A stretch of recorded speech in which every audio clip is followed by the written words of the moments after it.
My name is Eleanor Vance, and I am 58 years old.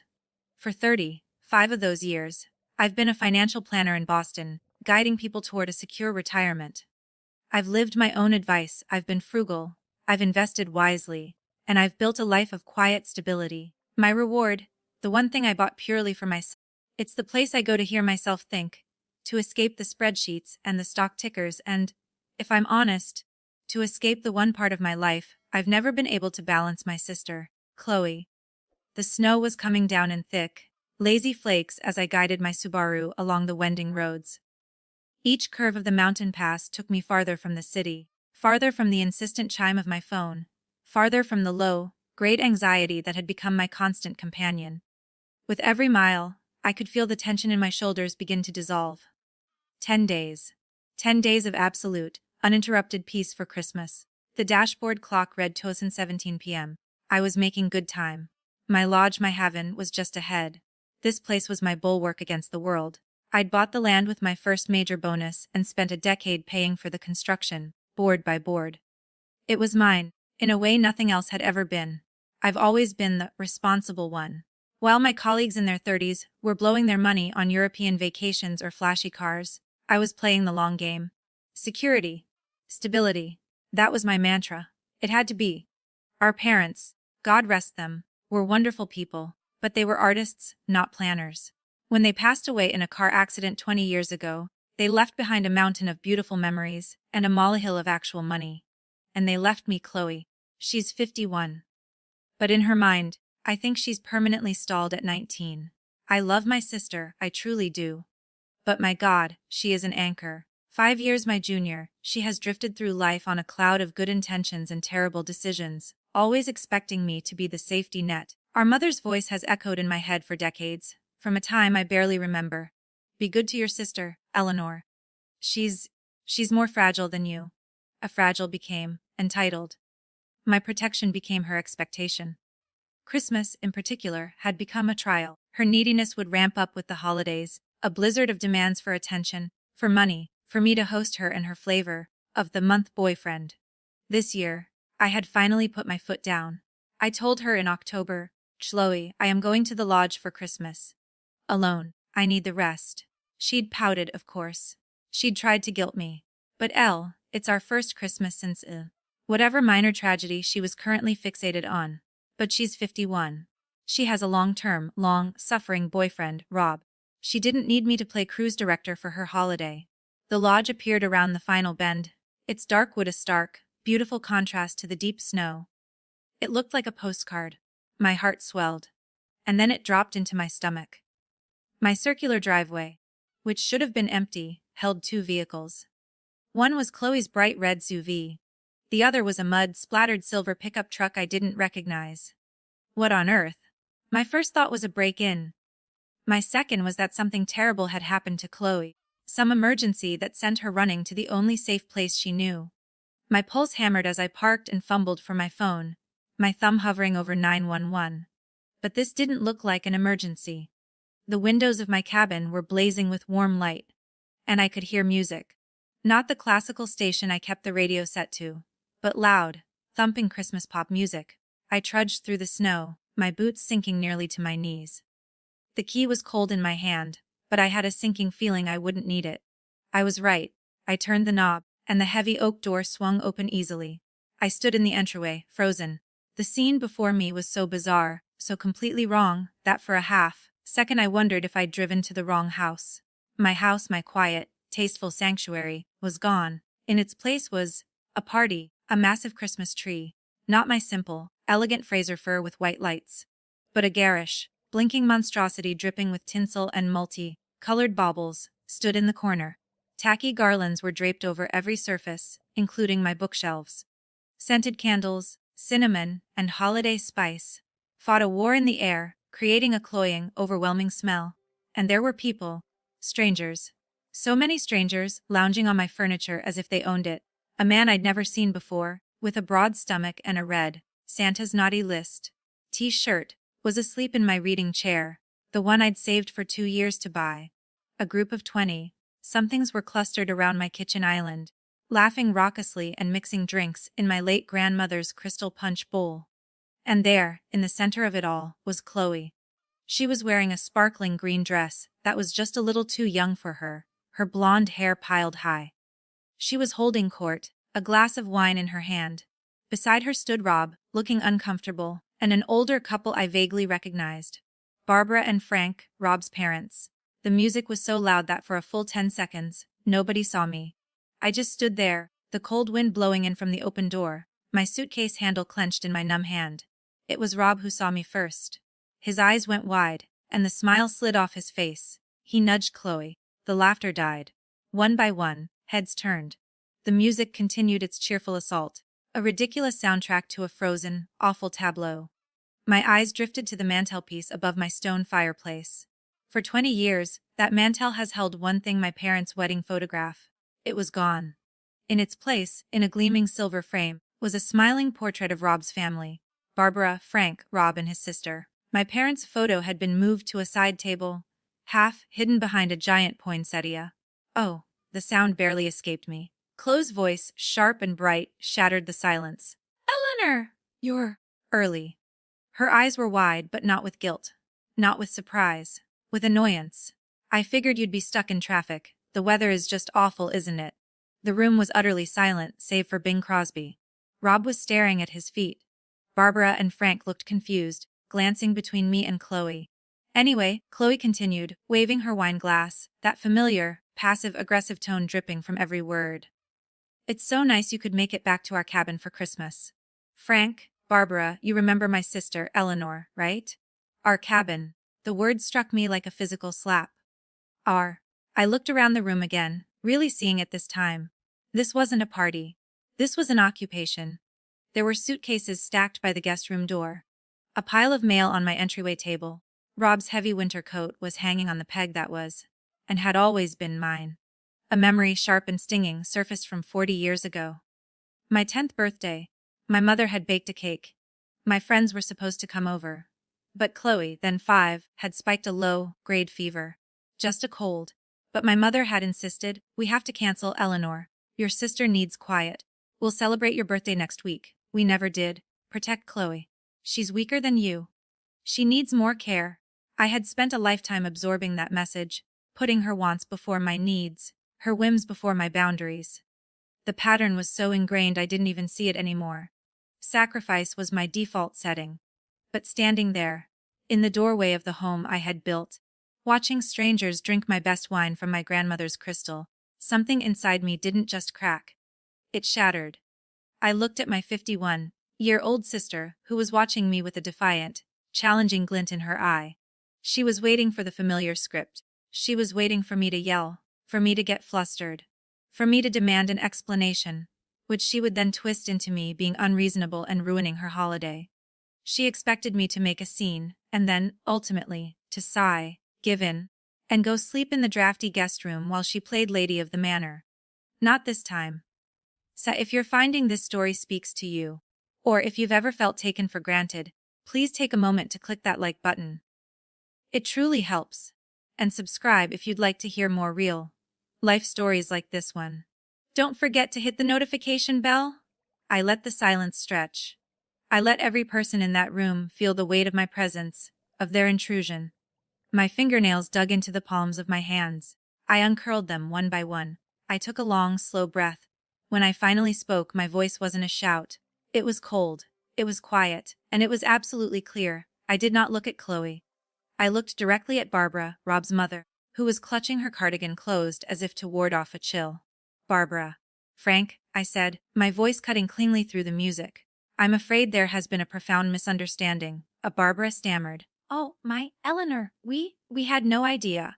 Chloe told us, she said you were spending the holiday in Aspen, that you insisted we use the lodge, that you wanted us to feel at home." A small, bitter puff of air escaped my lips. Of course she did. Rob, to his credit, looked like he was about to be physically ill. "Chloe, you said she knew. You told me you cleared it." "Oh, stop being so dramatic, both of you," Chloe snapped, her face flushing. "It's a big house. There's plenty of room. Eleanor, don't be so selfish. It's Christmas." I held up a hand. Not to her. I still refused to look at her. I kept my gaze fixed on Barbara and Frank. I am going to drive to the nearest town and check into a motel, I stated. I looked at my watch. It was 2:45 p.m. I will be back tomorrow at 300 p.m. By that time, I expect every one of you to be gone. I expect my home to be restored to exactly the condition I left it in. That means my parents' photograph back on the mantel. My grandmother's punch bowl cleaned and put away. And all of this tinsel, gone. Yet the room was so quiet I could hear the snow melting on the roof. The man in my reading chair was awake now, staring at me. If my home is not spotless, I continued, and if you are not all gone, I will not be yelling. I will not be negotiating. I will be calling the state police and having every person on my property arrested for trespassing. Chloe gasped. "Oh, Eleanor? You wouldn't. That's our family."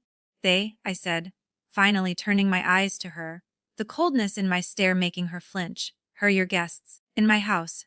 You have embarrassed them and you have humiliated me. You have 24 hours. I had no idea she would do this," Rob mumbled, his face pale. "I am so sorry, Eleanor." "Save it, Rob," I said, my voice flat. "Barbara, Frank, I'm sorry your holiday was ruined. You were put in an impossible position." Barbara rose, her face a mask of polite horror. "Frank, we're packing. Now, we will help clean." I am mortified. She shot a look at Chloe that was pure ice. The other strangers, the younger crowd, were already grabbing their coats and bags, scrambling to get out of the line of fire. I didn't stay to watch the chaos. I didn't engage. I didn't give Chloe the fight she so desperately wanted, the emotional fuel she ran on. I simply turned around, walked out, and closed my door. My door, softly behind me. I got in my car, the engine turning over with a reassuring rumble. I backed out of the driveway, not once looking in the rearview mirror. The snow was falling harder now, but it felt cleansing. Each flake was wiping away decades of resentment. 2 hours later, I was in a clean, sterile room at a roadside Best Western. The room smelled of industrial carpet cleaner and faint cigarette smoke. It was nothing like my beautiful, cedar-scented lodge. But as I sat on the stiff comforter, I felt a stillness I hadn't felt in years. I had drawn a line, not in the sand, but in solid rock. My anger, which had been a white-hot inferno, began to cool. As the hours passed, it left an exhausted calm in its wake, and by the time the sun rose, filtering through the cheap polyester curtains, the calm had sharpened into something new. It was clarity. This wasn't just about a cabin. It was about a lifetime. This wasn't about Chloe taking my house, bone-deep belief that she was entitled to it. It was about me and my decades of silent, complicit enabling. I picked up the small notepad from the desk. I began to write. Item the 20,000 I loaned her in 2009 for her gourmet cupcake business, which never sold a single cupcake and which I knew I'd never see again. Item co. signing the lease on her Burlington apartment 12 years ago, the apartment she still lives in, and whose rent I've had to cover, just this once, at least 20 times. Item the legal fees. Oh God, the legal fees. The DUI in her 20s. The lawsuit from the caterer she stiffed for a party. Every time I'd swept in. Item the medical bills, not real ones. The endless pays for alternative therapies, the herbalists, the acupuncturists, the spiritual healers, all because she was too stressed to get a 9-to-5 job. The list went on and on. My promise to our dying mother to protect Chloe had metastasized. It had become a sickness. It had kept me chained to an idea of family that was draining my bank account, my emotional reserves, and my life. And it had kept Chloe a perpetual, resentful child. I looked at the list. I remembered the look in her eyes when she'd said, "or cabin." Not entitlement. Resentment. As if my help, my success, was a personal insult to her, a constant reminder of her own failures. My protection had become her prison. My sacrifice had become her sentence. We were both trapped. I picked up my phone. My first call was not to the cabin. It was to my lawyer. "Good morning, Bill," I said. "I need you to draw up some papers. It's regarding my sister." At 2:45 p.m., I checked out of the motel. I drove back up the mountain, the roads now plowed. I had no idea what I would find. A still, occupied house. A note of defiance. A trashed-out shell. I pulled into my driveway. It was empty. The snow was pristine, unmarked. I walked up the porch steps, my heart in my throat. I put my key in the lock. It turned. I pushed the door open. The cabin was silent, and it was spotless. I stood in the doorway, stunned. It wasn't just clean. It was perfect. Unnaturally perfect. The floors shone. The kitchen counters gleamed. The gaudy tree was gone. The tacky garlands had vanished. My simple, tasteful decorations were gone, too. They'd obviously just thrown everything out. I walked to the fireplace. My parents' wedding photo was back on the mantel. It was perfectly centered. The glass had been wiped so clean it was invisible. On the coffee table was a single white envelope. My name, Eleanor, was written on it in Chloe's looping, dramatic script. I sat in my reading chair, and opened it. It wasn't a letter. It was a check, for $500. In the memo line, she had written, for the wine and food. It was, I realized with a jolt, the first time she had ever paid me back for anything. My phone buzzed. A text from Chloe. We left. It's clean. I'm sorry. I looked at the check. I looked at the text. I looked around my silent, beautiful, empty home. And I did something I hadn't expected. I laughed. It was a short, sharp, bitter sound. 500. A down payment on a lifetime of debt. It was a start. That night I built a fire. I opened a bottle of 1998 Cabernet I had been saving. I sat in my chair, sipped my wine, and listened to the house settle. This peace. This was victory. But I knew this was only the first step. The next few days, I didn't just relax. I planned. I opened my laptop. The email to Chloe's property manager was first. Effective February 1st, I will no longer be subsidizing the rent for Unit 4B. Please proceed according to the terms of her lease. Next, a certified letter to the credit card company, removing myself as the guarantor on the card she used for emergencies. Finally, I called the lawyer, Bill, back. The trust our parents left. I said. I know it's not much, but Chloe has been taking an advance against her half for years, and I've been covering the difference. No more. From now on, her half is her half. When it's gone, it's gone. Each email sent, each call made, felt like a brick being lifted from my chest. This wasn't revenge. I took no pleasure in it. It was a correction. A balancing of the scales that had been tipped for far too long. The first domino fell 2 weeks later. An email from the property manager. Ms. Miller is 3 weeks behind on rent. We have served her a 14-day notice to pay or quit. The old, familiar guilt twisted in my stomach. She'll be homeless. She'll have nowhere to go. It's winter. The old script. I typed my reply, thank you for the update. Please follow your standard procedures. I hit send. I breathed through the guilt. This wasn't cruelty. It was consequences.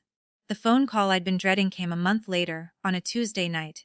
I was at my desk in Boston, finishing a portfolio review. Chloe's name flashed on the screen. I let it ring 4 times, then answered. Eleanor. Her voice was a high, thin wail. Thank God, you have to help me. I leaned back in my chair. What's wrong, Chloe? Everything. Everything is wrong. A torrent of grievances poured out. Rob's mother hates me. After we left the cabin, she told Rob I was a leech and unstable. Can you believe her? And Rob, he agreed with her? He just stood there and let her say those things? I heard a cabinet slam in the background. And now, she sobbed, kicking me out. He said I need to grow up and get a job. He said I embarrassed him in front of his family and he's done. The old alarm bells rang. The familiar urge to fix, to soothe, to make it all okay. I pressed my palm against the cool glass of my office window, 12 stories above the city. Please, Elle, her voice dropped to that pleading whisper, the one that had worked on me since she was 5. I just need a little help. Just until I get on my feet. Can I come stay with you? Just for a few weeks. I'll get a job, I promise. Tell Rob you'll talk to him. Fix this. Please, Eleanor, fix this. I closed my eyes. The pattern, the crisis. The plea, my rescue, her temporary gratitude which would sour into resentment. The cycle, spinning on until I died. Chloe, I said. My voice was calm, steady. You are 51 years old. Silence. Then. What? What's that supposed to mean? It means I can't fix your relationship with Rob. I can't fix your finances. And you can't come stay with me. I took a deep breath. You have to take responsibility for your own life.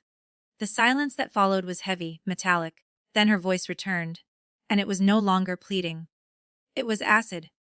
You ruined everything, she shrieked, the volume making me pull the phone from my ear. If it weren't for you, I wouldn't be in this mess. You loved it, didn't you? Playing the big strong sister. You made me need you so you could feel superior. You were always the favorite, and now you're abandoning me. Behind her accusations, I heard a terrible, splintering crash. Don't you dare blame her, Chloe! You did this to yourself. It was Rob's voice, cutting in, furious. I hadn't realized he was there. Chloe screamed. No. I'm done staying out of it, he yelled back. Your sister is right. You're a grown woman. You act like a spoiled teenager, and I am done cleaning up your messes. Their argument escalated, a landslide of accusations. Then another crash, glass shattering. Look what you made me do. Chloe shrieked. The call cut off. I sat in the dark of my office, the city lights twinkling below. The sudden silence was absolute. My hand was steady. The urge to call back, to check on her, to race to Burlington. It wasn't there. For the first time in my life, it was just gone. Her storm was not my storm. Her consequences were not mine to bear. I exhaled, a long, slow breath that felt like it unknotted something deep in my spine. I was free. The full story came a few weeks later from Gary, a mutual friend from our hometown. Rob had filed for divorce. It turned out they had secretly gotten married a year prior, something Chloe forgot to tell me. The apartment she'd been evicted from. Rob's parents owned the building, the car she drove. It was Rob's. She had lost everything. Gary said she was staying on a friend's couch. I felt no triumph. No, I told you so, just a quiet, profound sadness. Sometimes for a seed to grow, it has to be buried in the dark. Spring came to Boston, melting the dirty snow. I thrived. At work, with the constant distraction of Chloe's crisis gone, my mind was sharp. I landed the Westridge account, our firm's biggest client. Mr. Henderson called me into his office and offered me a promotion to senior partner. Something I'd given up on years ago. I reconnected with old friends. My friend Pat and I took a weekend trip to Maine. Eleanor, she said as we sat on a rocky beach, it's like you're back. For the last 10 years, it was like watching someone drown in slow motion. You were always absent, even when you were here. I thought I was being strong, I admitted, taking care of my family. A strength isn't about carrying everything, she said gently. It's about knowing what's yours to carry. I built a new family, a chosen one, people who wanted my company, not my rescue. 3 months after the cabin, my phone rang. Chloe. I answered, this time without apprehension. Eleanor. Her voice was small, trembling. I got a job, as a receptionist at a dental office. It's not much, but that's wonderful, Chloe, I said, and I meant it. I'm sorry, she whispered. For everything. The cabin. Everything, I know, I said. I'm in a program, she added so quietly I could barely hear. A 12-step program. For a lot of things. I stood at my window, watching the new green leaves. I'm listening, I said. And for the first time, I wasn't listening for the ask. I was just listening. 6 months later, I was back at the cabin. I'd had a state-of-the-art security system installed.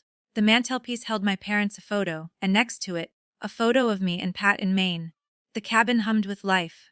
I was hosting my first dinner party. My friends, my chosen family, were laughing, their voices filling the space. My friend David raised his glass. To Eleanor, he said, who reminds us all that it's never too late to build the life you want. As I slipped into the kitchen to grab more wine, I saw my phone light up. A text from Chloe. Hey, I'm thinking about taking a class at the community college. Business basics. Would you mind looking at the course list with me? No rush. Only if you have time. I smiled. A small request. A reasonable one. An acknowledgement of my time. I set the phone down. I'd respond tomorrow. Tonight, I had friends to get back to. I walked back to the party, glass in hand. The peace I felt wasn't the absence of problems. It was the presence of wholeness. Thank you for listening to my story. The lesson I learned, perhaps later than I should have, is that true love for your family must also include love for yourself. That boundaries aren't walls to keep people out. They are fences to protect what's precious inside. It is never too late to teach people how to treat you, and it's never too late to reclaim your own life. Have you ever been in a situation like this? When did you finally have to say, enough is enough? Please share your own wisdom and stories in the comments section below. Your experience could be the one thing someone else needs to hear today. And if you haven't already, please click that like button, share this video, and subscribe to our channel for more stories that understand what life throws at us. Be sure to hit that notification bell so you never miss a new story. We truly appreciate your support. I stand in the grand ballroom of my parents' Beacon Hill home in Boston Floors. My name is Caroline Hayes. I am 28 years old, and the weight of my new Wharton MBA certificate feels heavier than the Waterford crystal glass in my hand. For my entire life, that degree was the goal. the golden ticket to my father's approval. But tonight, my right hand instinctively moves, as it has so often these past few weeks, to the small, firm swell beneath my silk evening gown. 5 months of a joy so profound, and a terror so absolute, all wrapped up in one secret. This evening was meant to be my coronation, a fundraiser for my father's re-election, where he could proudly present his Ivy League educated daughter to his most influential donors. But as I step away from a conversation with a state judge, my father, Senator Harrison Hayes, corners me by the fireplace. His gaze, usually so calculating and political, drops to my middle. His face, which I've seen masked with public charm and private severity, contorts into a look of pure, unadulterated disgust. In 28 years, I have never seen him look at me like this. "You are a disgrace," he says, each word a precise, quiet cut, ensuring no one else can hear. "Get out."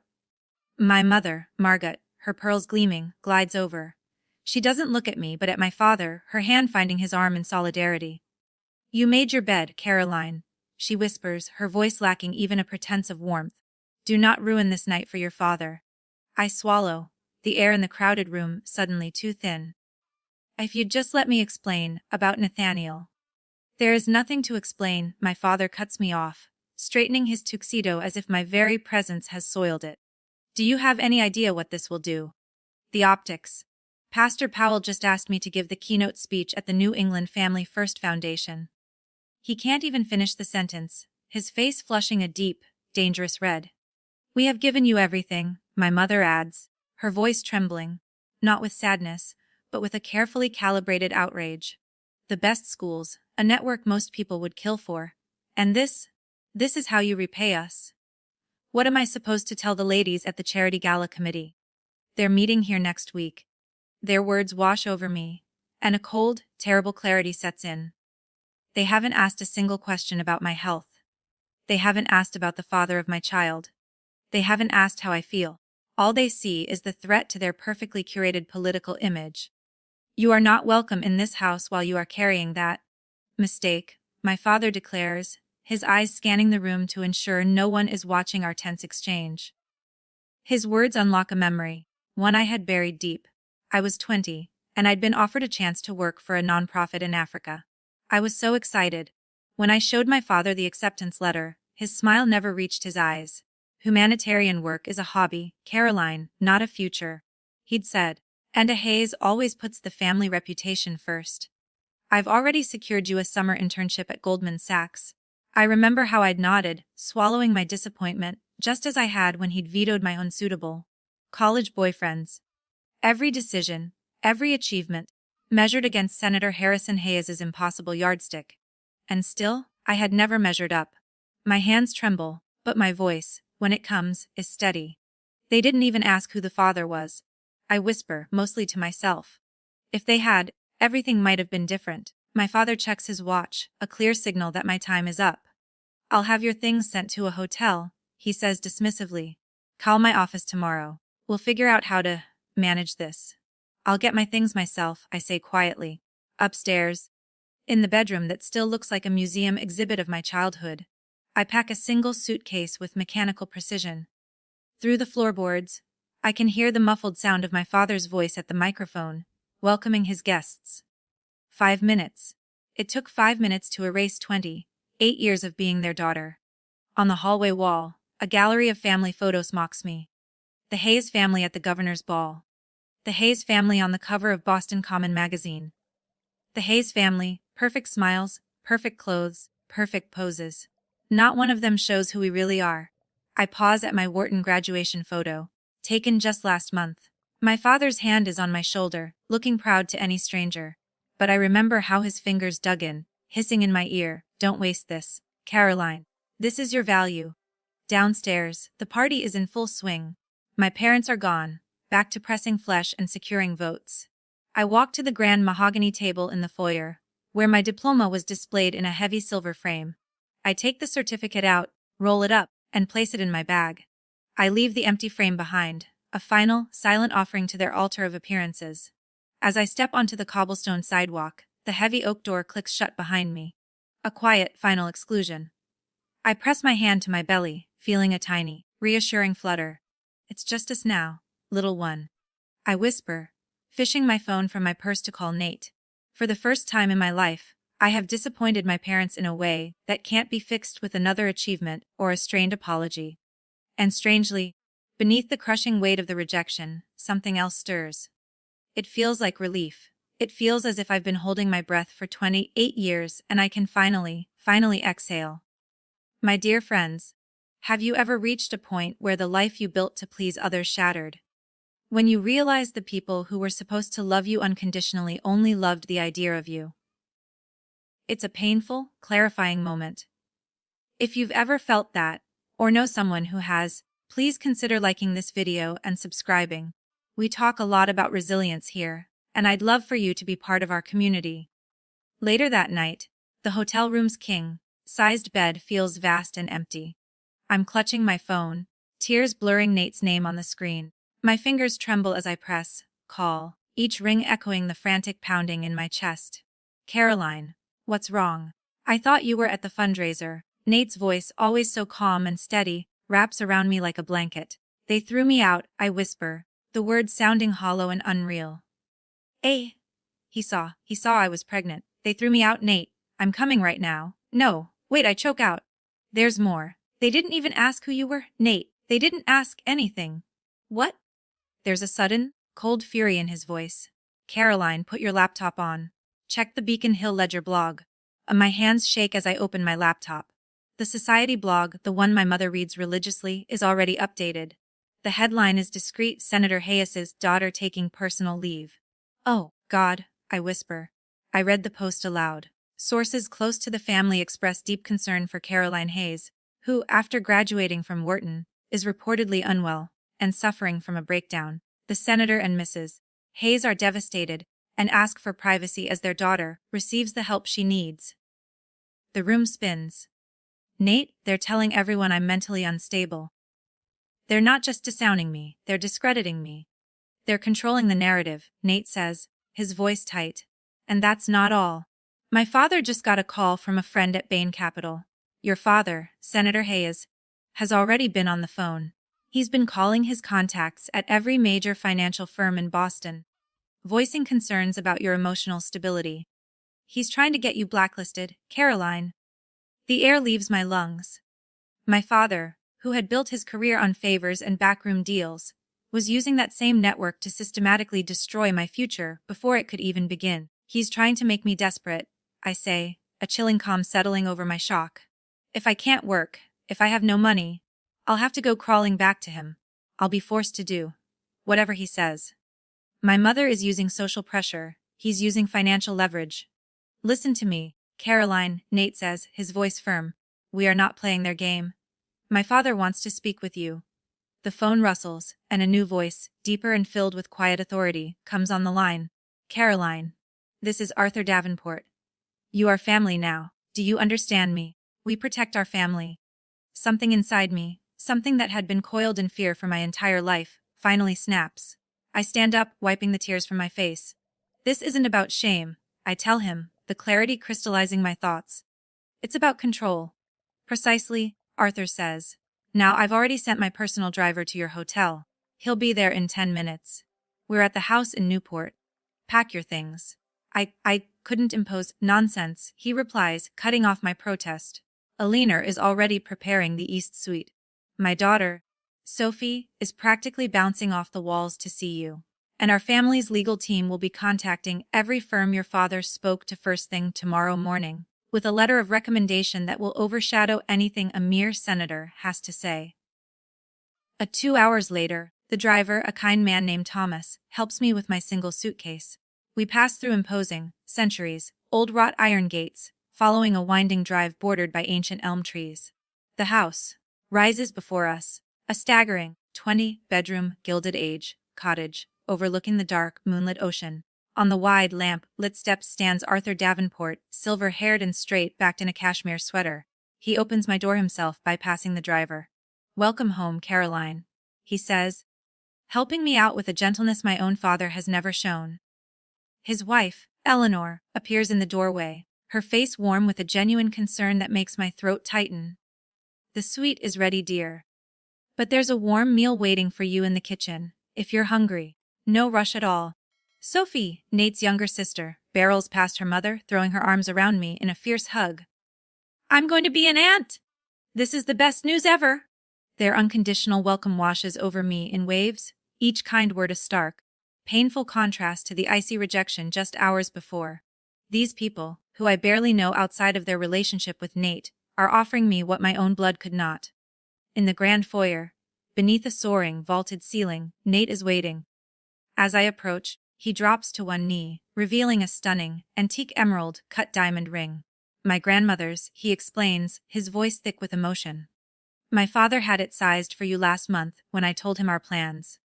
The ring slides perfectly onto my finger. Another piece of evidence.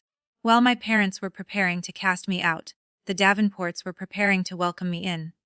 Later that night, in a guest suite larger than my entire Boston apartment, I stand at the window, overlooking the manicured gardens silvered by moonlight. The victory feels hollow, bittersweet. I found a home, but I had to be exiled from the one that was supposed to be mine. My phone buzzes on the nightstand. A text from my mother. We are all praying for your recovery, Caroline. Your father has only ever wanted what is best for you. I turn off the phone. I place one hand on my belly and the other on the cold, heavy diamond. We have a family. I whisper to my unborn child. It's just not the one I expected. I wake to sunlight streaming through unfamiliar silk curtains, momentarily disoriented, until my hand finds the small, firm swell of my belly. 3 days. I've been at the Davenport estate in Newport for 3 days, and I still expect to open my eyes to the cold, formal walls of my childhood bedroom. Instead, I'm surrounded by the soft blues and creams of the sweet Eleanor prepared with such care. My phone buzzes on the nightstand. Another text from my mother. Reverend Powell mentioned wayward children in his sermon yesterday. The entire community is so concerned for you. Please, come home. I set the phone down without responding. Downstairs, the scent of coffee and cinnamon pulls me toward the kitchen. Eleanor Davenport stands at the massive marble island, her silver hair caught in the morning light. There she is, she says, sliding a plate of cinnamon toast toward me. Sleep well, dear. Before I can answer, my phone lights up with a call from my father. It's the 4th one this morning. I silence it, but not before Eleanor notices. They know I'm here, I explain, the toast suddenly dry in my mouth. Eleanor covers my hand with hers. Her touch is warm. Let them know. This isn't a secret, Caroline. You have nothing to be ashamed of. Her eyes, so like Nate's, crinkle at the corners. You're carrying our grandchild. Her simple matter of fact acceptance breaks through the walls I've kept up for days. They're telling everyone I had a breakdown. I confess, the words spilling out. My mother has been leaking her concern to a society columnist. And my father has been calling every financial firm in Boston, telling them I'm unstable. Eleanor's expression hardens. Harrison Hayes always did prefer manipulation to an honest conversation. You know him. Arthur and Harrison have crossed paths in business and politics for 30 years, she says, refilling my tea. Your father threatened one of our junior executives yesterday. Told him his job would be in jeopardy if he didn't share your new address. That's how they knew you were here. The familiar knot of fear forms in my stomach, but for the first time in my life, something else rises alongside it. Anger. Sharp, hot, and clarifying. I need to document everything, I say, the lawyer, like precision of my MBA training kicking in. Every call, every text, every blog post, every attempt to interfere with my career. Eleanor's smile of approval warms me more than the tea. Smart girl. Protect yourself first. Later that morning, I sit in the window seat of the Grand Library, my laptop open. I create a detailed timeline, cataloging each manipulative text, each missed call, each report from Arthur about my father's interference, complete with dates, times, and screenshots. My expensive education is finally finding a purpose beyond making my father proud. Arthur finds me there, still working, when he returns from the city early. Caroline, he says, knocking softly on the doorframe. We have company. The hollow feeling in my stomach tells me exactly who it is before he says another word. In the grand foyer, my parents stand like foreign dignitaries on hostile soil. My mother's cream-colored suit doesn't have a single wrinkle. My father's posture is, as always, ramrod straight. Their eyes sweep over the soaring ceiling, the hand-carved staircase, and the generations of Davenport family portraits with undisguised, envious calculation. Caroline, my mother steps forward, her arms outstretched for an embrace she knows I won't accept. We've been so worried. My father doesn't bother with the pretense. What exactly do you think you're doing here, Caroline? This rebellious phase has gone on long enough. You're coming home, where we can discuss this situation privately. Harrison.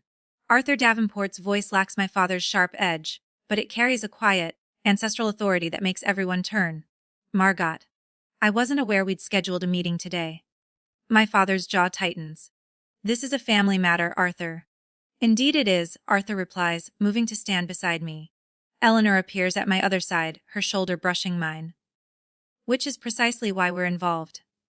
You've turned our daughter against us, my mother accuses, her voice pitched perfectly to convey heartbroken maternal concern. I find my own voice, and I'm surprised to find it steady and clear. You rejected me. They welcomed me. My father's eyes narrow. You made your position clear when you threw me out. You didn't even ask who the father was. A flicker of uncertainty crosses my mother's face, but my father plows ahead. And now we find you've entangled yourself with the Davenports. How convenient. A Caroline is under our protection now. Harrison, Arthur says, his voice flat, is our future daughter-in-law, and as the mother of our grandchild, she has our full support. The confidence drains from my father's face. Future daughter-in-law. A Nate appears at the top of the staircase, descending to join us. He crosses to me, his hand finding mine, the new diamond a beacon on my finger. We're getting married, he says, staring directly at my father. Something I would have been happy to discuss with you, Senator, had you given Caroline the chance to explain. My mother's perfect facade cracks. Nate Davenport. But Caroline, you never mentioned. Would it have mattered? I ask, my voice quiet. If I had told you that night that the father was Nate Davenport, would that have changed your reaction? The telling, awful silence that follows answers my question more clearly than words ever could. My father recovers quickly, shifting his tactics from paternal rage to political negotiation. Arthur, he says, forcing a businesslike smile. We should discuss this reasonably. Our families, our mutual interests, they could be affected by this situation. Arthur's smile never reaches his eyes. My family is not a situation, Harrison, and your political interests are your own. Your interference in my family, however, is not welcome. I watch my father's confident mask slip further, revealing the naked calculation beneath. For the first time, I see him clearly, not as the infallible patriarch whose approval I've spent my life chasing, but as a small, ambitious man whose power only exists when others are afraid of him. My mother senses the shift too, her eyes darting between Arthur and my father, suddenly unsure which man holds the stronger position. Perhaps we approached this incorrectly, she offers, softening her tone. We'll only want what's best for Caroline. No, I say, the word coming out sharp. You want what's best for your reputation. I place a protective hand over my belly. I'm building a real family now. One that doesn't need your approval. The wedding planning begins in earnest. Eleanor and Sophie are a whirlwind of gentle enthusiasm, booking a string quartet and a florist for a small, elegant ceremony in the Newport garden. My only request is that it be soon. But a week later, there's another knock on the library door. Arthur enters, his expression grave. Caroline, your parents are in the living room. My stomach tightens. Again. They brought friends, he says. Reverend Powell from your family's church, and a man named Dr. Alastair. I recognize the name. Dr. Alastair is a family therapist my parents have on retainer, a man who specializes in managing the difficult children of Boston's elite. It's an intervention, I whisper. Eleanor appears behind her husband, her hand hovering near the security panel by the door. You don't have to see them. Say the word, and I will have them removed from the property for trespassing. Weeks ago, the combined weight of my parents, my pastor, and a psychiatrist would have crushed me. I would have crumbled, apologizing for a crime I didn't commit. But something has shifted. The documentation I've gathered, the Davenports' unwavering support, the clarity that comes from seeing my parents' manipulation laid bare. It all crystallizes into a new kind of strength. No, I say, rising from my chair. I'll speak with them. As we descend the grand staircase, I feel Nate's steady presence behind me, his hand on the small of my back. Each step feels like reclaiming ground. In the formal living room, Reverend Powell stands when I enter, his expression deeply uncomfortable. My parents flank him like stone bookends. My mother's eyes are red, rimmed, a performance I now recognize. My father looks not at me, but at Arthur, still searching for leverage. Dr. Alastair, a man with cold, assessing eyes, watches me from his chair. I take a deep breath, my hand finding Nate's. It's time they heard my truth. I don't sit. I remain standing, a strategic choice that puts me on equal footing with the men who have come to judge me. Reverend Powell, Dr. Alastair. I begin, my voice carrying the crisp, professional tone I'd perfected at Wharton. I address them directly, ignoring my parents. I appreciate your concern, but I need to correct the false narrative you've been given. The Reverend blinks, surprised by my directness. I am not unwell, nor am I having a breakdown. The truth is, I was disowned by my parents 5 days ago, the moment they discovered I was pregnant. They threw me out of their house without even asking who the father was. Or that I am, in fact, engaged to be married to Mr. Nathaniel Davenport. The shock on Reverend Powell's face is genuine. His eyes dart from my calm expression to my father's reddening one. Furthermore, I continue, this is not, as I'm sure you were led to believe, a child from some reckless encounter.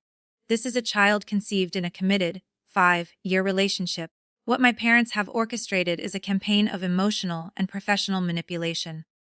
I see Dr. Alastair's eyes narrow. I've taken control of the room. I have documentation, I say, pulling my phone from my pocket and connecting it to the room's large monitor. Here are the screenshots from the Society blog, where my mother leaked concerns about my mental health. And here is the log of calls my father made to Bain Capital, Goldman Sachs, and Morgan Stanley, attempting to sabotage my career. We just wanted what's best for you, Caroline. My father lurches forward in his seat. Can't you see that? My mother reaches for the pastor's arm, tears materializing on cue. We were in shock. You sprung this on us so suddenly. I watch Reverend Powell's face as he absorbs the conflicting narratives. His gaze lingers on my mother's hand clutching his sleeve, then shifts to my father's rigid, angry posture. If you wanted what was best, I respond evenly. You wouldn't have thrown me out. You would have asked, are you okay? You would have asked, who is the man? The news of your first grandchild. But you didn't. You asked, what will people say? My father's jaw tightens. This is not the place for airing family business. This is enough. I'm calling Daniel Hargrove at Bain myself on Monday. We'll see how excited they are about a new associate with your complications. A small, satisfied smile touches Arthur Davenport's lips as he steps forward. Actually, Harrison, I had lunch with Daniel Hargrove yesterday. I sit on the firm's advisory council, as you know. My father's face begins to pale. Daniel was delighted to hear about Caroline and Nate's engagement, Arthur continues, his voice pleasant. He was so impressed with Caroline's resume, in fact, that the firm is fast tracking her partnership offer. They are fully supportive of her family plans. The color drains completely from my father's face. My mother's tears vanish instantly, only to reappear with renewed vigor when she notices Reverend Powell watching her. The calculated, on-demand nature of her performance becomes painfully, embarrassingly obvious. Reverend Powell clears his throat, his disappointment palpable. Senator, Mrs. Hayes. You didn't mention your daughter was engaged to Mr. Davenport. You presented this as a case of a young woman making reckless choices, who needed the church's guidance back to the right path. He turns to me. Miss Hayes, Caroline. I sincerely apologize. The church should offer support during important life transitions, not judgment. Realiner steps forward, retrieving a small, beautiful silver envelope from a side table. While Arthur sees to coffee, she says to the pastor, perhaps you'd like to see our grandchild. She hands him the ultrasound photos. Pastor Powell's weathered face softens as he examines the images. Beautiful, he whispers. Truly a blessing. Nate moves to stand beside me, his arm slipping naturally around my waist. Caroline and I have been together for 5 years, Pastor, he says. One met our first week at Harvard. The timing of the baby was a surprise, but our plans to build a life together have been in motion for years. Sophie, who had been watching from the doorway, brings over a folder. We've just finished the engagement announcement for the Boston Globe, she says brightly to the Reverend. Perhaps you'd like to see the proof.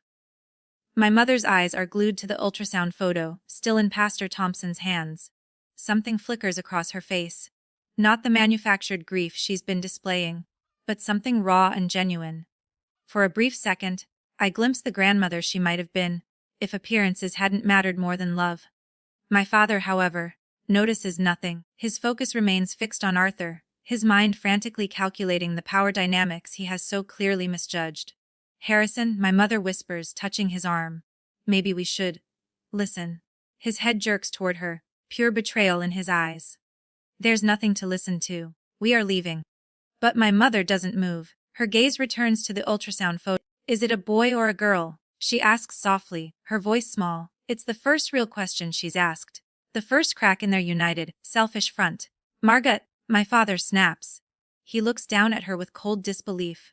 Then, realizing he has lost the room and his wife, he turns and walks out of the living room alone. The heavy front door closes with a decisive, echoing click.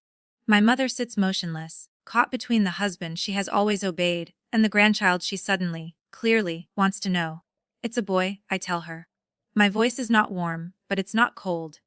It is simply factual. An offering she can choose to accept or reject. For the first time in my life, I see my mother without her mask, and I realize, with a profound sense of freedom, that it is not my problem to fix. The week before the wedding, one final letter arrives. It's not from my mother, but from my father's law firm, delivered by courier. My parents are formally threatening to sue for grandparent rights, demanding mediation before the wedding. I'm in Arthur's study with Nate and his parents. He's bluffing, I say, tracing the embossed letterhead. His actions. The documentation I have. No court in this country would grant him visitation after he disowned me, slandered me, and tried to destroy my career. He's not bluffing, Caroline, Arthur says quietly, looking out the window. He's desperate. A desperate man is a dangerous one. But, he adds, turning back to me, he's also wildly over-leveraged. Nate looks at his father. What do you mean? Your father, Harrison, used his political action committee to secure the loan on his primary campaign headquarters in Boston, Arthur says. The bank that holds that note, I happen to be the majority shareholder. I feel a chill. This is a level of power I've only read about, a power my father always tried to emulate but never truly possessed. I'm having our lawyers draft a letter, Arthur continues. Harrison has a choice. He can attend his daughter's wedding, as a guest, and cease all legal and personal attacks. Or, his PAC can find a new headquarters by the end of the month, just as his election campaign kicks into high gear. The boundaries aren't punishment, I say, the words tasting strange and powerful on my tongue. They're protection. The wedding day is perfect. A string quartet plays back as I walk down the aisle in the Newport garden, my 5-month bump proudly visible under the ivory lace. My parents are there. They sit in the second row behind the Davenports. They look strained, pale, and utterly defeated. My father avoids Arthur's gaze. My mother watches me, her eyes filled with a new, complicated emotion I can't quite decipher. They do not stay for the reception. It is the truce that power and boundaries had bought. 4 months later, I stand in the nursery of our new home in Brookline. The late afternoon sun streams in, painting the buttery, yellow walls in gold. My Wharton MBA hangs in my home office, and my career at Bain is thriving. Nate comes in, his smile soft. He's holding our son, Arthur Hayes Davenport, born 3 days ago, his tiny, perfect fingers wrapped around his father's one. There's a letter, Nate says quietly, nodding to the side table. My mother's handwriting, shaky and unfamiliar, crosses the cream envelope. I open it. It's a short, desperate plea. Your father is a broken man. I just want to see my grandson, please. I look at my son sleeping peacefully, and I feel not anger, not bitterness, but a profound, quiet clarity. I pick up a pen and write a note back. Margot, our home is not a place for politics or manipulation. When you are ready to be a grandmother, and he is ready to be a grandfather, without agendas, without conditions, you know where we are. But the Senator Hayes who disowned me is not welcome near my son. Looking at my husband and my child, I finally understood. Family isn't about blood. It's not about reputation, or obligation, or what the neighbors might think. It's about who stands by you when you can't stand on your own. It's about who protects you, who champions you, and who sees your worth, even when you've been raised to forget it. My dear friends, many of us were raised to believe that Family is an obligation, a debt we must pay, no matter the personal cost. But the greatest lesson I learned is that you cannot set yourself on fire just to keep others warm. True family, the family you choose and that chooses you back, is built on a foundation of mutual respect, not control. What do you think? Have you ever had to choose between the family you were born into and the family you created? Please, share your wisdom and your stories in the comments below. I read them, and they give all of us so much strength. And if this story of resilience resonated with you, please do us the kindness of hitting that like button and subscribing to the channel. Don't forget to hit that notification bell so you never miss a new story of reclamation and finding your own strength. Thank you for being here. There's a unique silence in an art gallery after closing. It's a reverent hush, where the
wasn't a secret will or a hidden codicil.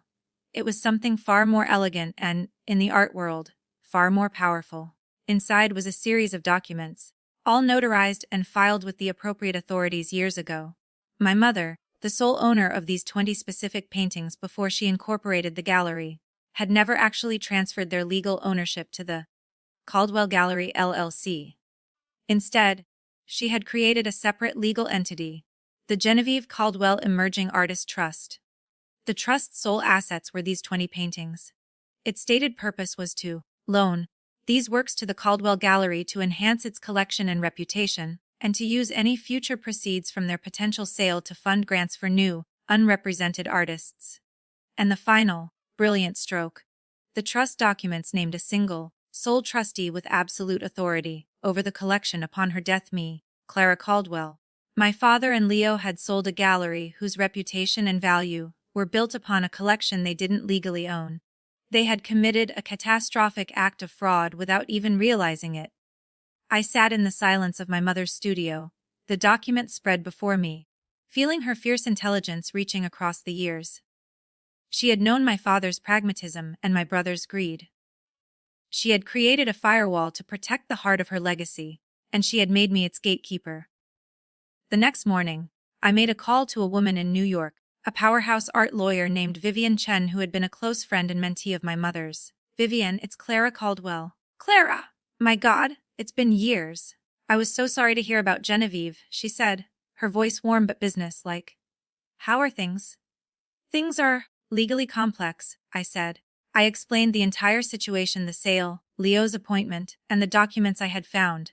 There was a long pause on the other end of the line, followed by a low, dangerous laugh. Oh, Genevieve, you magnificent woman? Vivian murmured. She always said your father could sell ice to an Eskimo, but he couldn't read the fine print. Clara, what you have is a tactical nuclear weapon. They have sold a collection that is not theirs to sell. Artemis's deal isn't worth the paper it's printed on. So what do we do? I asked. We do what your mother would have done, Vivian said, her voice now sharp with purpose. We let the architects keep drawing. We let your brother pick out his new office furniture. We wait until the ink is dry on their final agreement and the money is in escrow. Then, we don't just detonate the bomb. We do it in the most public way possible. The plan was audacious. It was terrifying. And it felt absolutely right. For the next month, I was the model of quiet compliance. I packed up my personal belongings from the main office. I answered procedural questions from the Artemis transition team. And I endured the pitying looks from my family. The closing date was set. A lavish party was planned at the gallery to announce the acquisition to the press and the art world elite. Leo was in heaven, planning the guest list in the champagne order. The night before the party, the night the deal officially closed, Leo found me in the main gallery, looking at my mother's favorite painting. One of the few she owned personally, not part of the trust. You know, Clara, he said, his voice surprisingly gentle. This is for the best. You were drowning here. Now you'll have the freedom to do whatever it is you want to do. I looked at him, at the brother I had once adored, and felt nothing but a profound, cold emptiness. You're right, Leo, I said. I will. As end of part 2. Type, continue. For part 3, part 30, the exhibition, the acquisition party was exactly as tasteless as I had imagined. The gallery, my quiet sanctuary, was filled with the loud chatter of financiers, real estate developers, and art world socialites. Waiters circulated with trays of champagne and canapes. A jazz trio played blandly in a corner. Leo was holding court near the entrance, his arm around a sleek, formidable-looking woman I recognized as Evelyn Reed, the CEO of Artemis Capital. My father stood beside them, looking proud and proprietary. I arrived late, intentionally. I wore a simple, elegant black dress, a stark contrast to the glittering gowns and flashy suits around me. I was not a guest. I was an observer. I moved through the crowd, accepting condolences from old friends who thought I had been unceremoniously fired. I'm so sorry, Clara, one whispered. This is a travesty. I just smiled serenely and said, the final chapter isn't written yet. At 8 p.m. Evelyn Reed tapped a glass for silence. The crowd quieted. She stepped onto a small, temporary stage, beaming. Good evening, everyone, she began, her voice crisp and commanding. Artemis Capital is thrilled to be here tonight to celebrate a new era for a legendary institution. The Caldwell Gallery has a storied past, and under our stewardship, and with the dynamic leadership of our new executive director, Leo Caldwell, it will have an even more glorious future. She gestured to Leo, who stepped forward to a smattering of polite applause. He looked like he was born for this moment. Thank you, Evelyn, he said, his voice smooth as butter. We are honored to partner with Artemis to take my mother's legacy global. Our first order of business will be to share the gallery's extraordinary collection with the world, through a series of landmark auctions at Christie's in London and Sotheby's in New York. As he spoke, my lawyer, Vivian Chen, entered the gallery. She was not on the guest list. She was flanked by two professional art handlers in crisp white gloves. They were pushing a large, flat trolley carrying something covered in a velvet cloth. They walked directly toward the stage, their purposeful movement cutting a path through the confused crowd. Leo faltered, his speech dying in his throat as he watched them approach. My father's face clouded with confusion. Vivian stopped at the foot of the stage. She looked up at Evelyn Reed. "Ms. Reed," she said, her voice clear and carrying easily through the silent room. "My name is Vivian Chen. I am the legal counsel for the Genevieve Caldwell Emerging Artists Trust. On behalf of my client, the trustee Ms. Clara Caldwell, I have a statement to make regarding the collection you believe you have just acquired." A collective gasp went through the room. All eyes swiveled from Vivian to me, standing quietly at the back. The 20 foundational artworks that form the core of this gallery's reputation and financial valuation, Vivian announced, are not, and have never been, the property of the Caldwell Gallery LLC. They are the sole assets of the aforementioned trust. They were not part of your sale. Any attempt to move, sell, or auction them will be met with immediate legal action for theft and conversion of assets. The art handlers chose that moment to pull the velvet cloth away. On the trolley was not a painting, but a large, professionally printed placard. It was a list of the 20 paintings in the trust, each with its title, artist, and estimated value. At the bottom, in bold letters, it read, "The property of the Genevieve Caldwell Emerging Artists Trust. Not for sale. Clara Caldwell, sole trustee." The room erupted in a cacophony of whispers. The art reporters in the crowd were scribbling furiously. Evelyn Reed's face had gone from triumphant to thunderous. She snatched the microphone from Leo. "This is an outrageous stunt. We have a signed contract." "You have a fraudulent contract," Vivian countered calmly. "Signed by Mr. Harrison and Mr. Leo Caldwell, who misrepresented the assets they were selling. I believe that is a matter for your lawyers to discuss with their lawyers. We are simply here to put the public on notice. This collection is not for sale." She then turned to the crowd. "And to that end, the Trust is pleased to announce its first official act under Ms. Caldwell's trusteeship. We will be funding a new, annual Genevieve grant of $100,000 for an unrepresented emerging artist, funded by the loaning fees of this collection to major museums." It was a masterstroke. She had not only exposed the fraud, but had also seized the moral and public relations high ground in a single, devastating blow. Evelyn Reed stared at me across the room, her eyes burning with a cold fury. My father looked like he had seen a ghost. And Leo just looked utterly, completely destroyed. His grand debut had turned into a public execution. I met Evelyn Reed's stare, held it for a moment, and then gave her a small, polite nod. The message was clear: your move. End of part 3. Type, continue. For part 4, the conclusion. For part 40, the artist's signature. The party ended abruptly. The jazz trio faded out, and the guests melted away, whispering excitedly into their phones. The story would be all over the art blogs by morning. Left in the wreckage were my father, my brother, and the furious senior team from Artemis Capital. Vivian and I didn't stay for the fallout. We left them in the gallery to tear each other apart. The next morning, as expected, my phone rang. It was my father. His voice was a ragged whisper. "Clara, you have to fix this. They're going to sue us into the ground. They're talking about securities fraud, breach of contract. They're going to take everything." "There is nothing for me to fix, father," I said, my voice calm. "This is a situation you and Leo created." "But what do we do?" he pleaded. "You wait for my call," I said, and hung up. The call they were waiting for came 2 days later. I summoned them not to the gallery, but to Vivian's intimidatingly sleek law office in the city. The balance of power had shifted so completely that our family matters were now being adjudicated on my turf. They sat opposite us, looking small and defeated in the large, modern boardroom. Here are the terms, Vivian began, acting as my emissary. Artemis Capital is understandably furious. However, a public lawsuit for fraud would be a branding disaster for them. They want this to go away quietly. They are willing to nullify the original acquisition deal, but only if they are compensated for their time, legal fees, and the opportunity cost, to the sum of $5 million. My father made a choked sound. $5 million. We don't have that kind of money? No, you don't, Vivian agreed. But the Genevieve Trust does. The artworks in the trust have a combined auction value of over $50 million. She paused, letting the number hang in the air.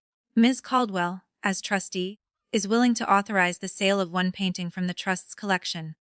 The early abstract expressionist piece. To cover that $5 million settlement. They stared at me, a flicker of hope in their eyes. However, I said, speaking for the first time, that act of goodwill comes with conditions. Ironclad. Non-negotiable conditions. I slid a document across the table. It was a new ownership agreement for the Caldwell Gallery LLC. You, father, will sign over your entire 51% controlling interest to me, for the sum of $1. You will retire permanently from any and all business affairs. The gallery will provide you with a modest but comfortable annual pension. You will become a silent partner with no power. I turned to Leo. You will sign over your will. You have no shares? So you will simply sign a document legally barring you from ever involving yourself in the gallery's business again. There will be no severance. There will be no title. You will walk away with nothing but the public humiliation you have earned. This is insane, Leo protested, a last spark of his old arrogance flaring up. The alternative, Vivian said coolly, is that we let Artemis Capital proceed with their lawsuit. They will bankrupt you both.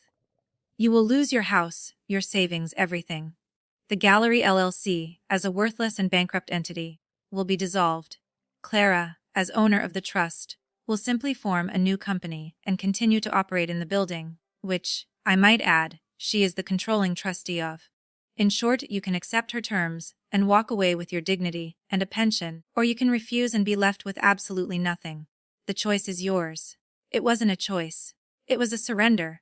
My father, his hands shaking, signed the papers. Leo, his face pale with fury, followed suit. It was over.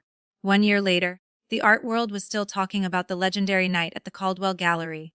I had rebranded it. It was now simply the Genevieve Gallery. True to my word, I had sold the single painting.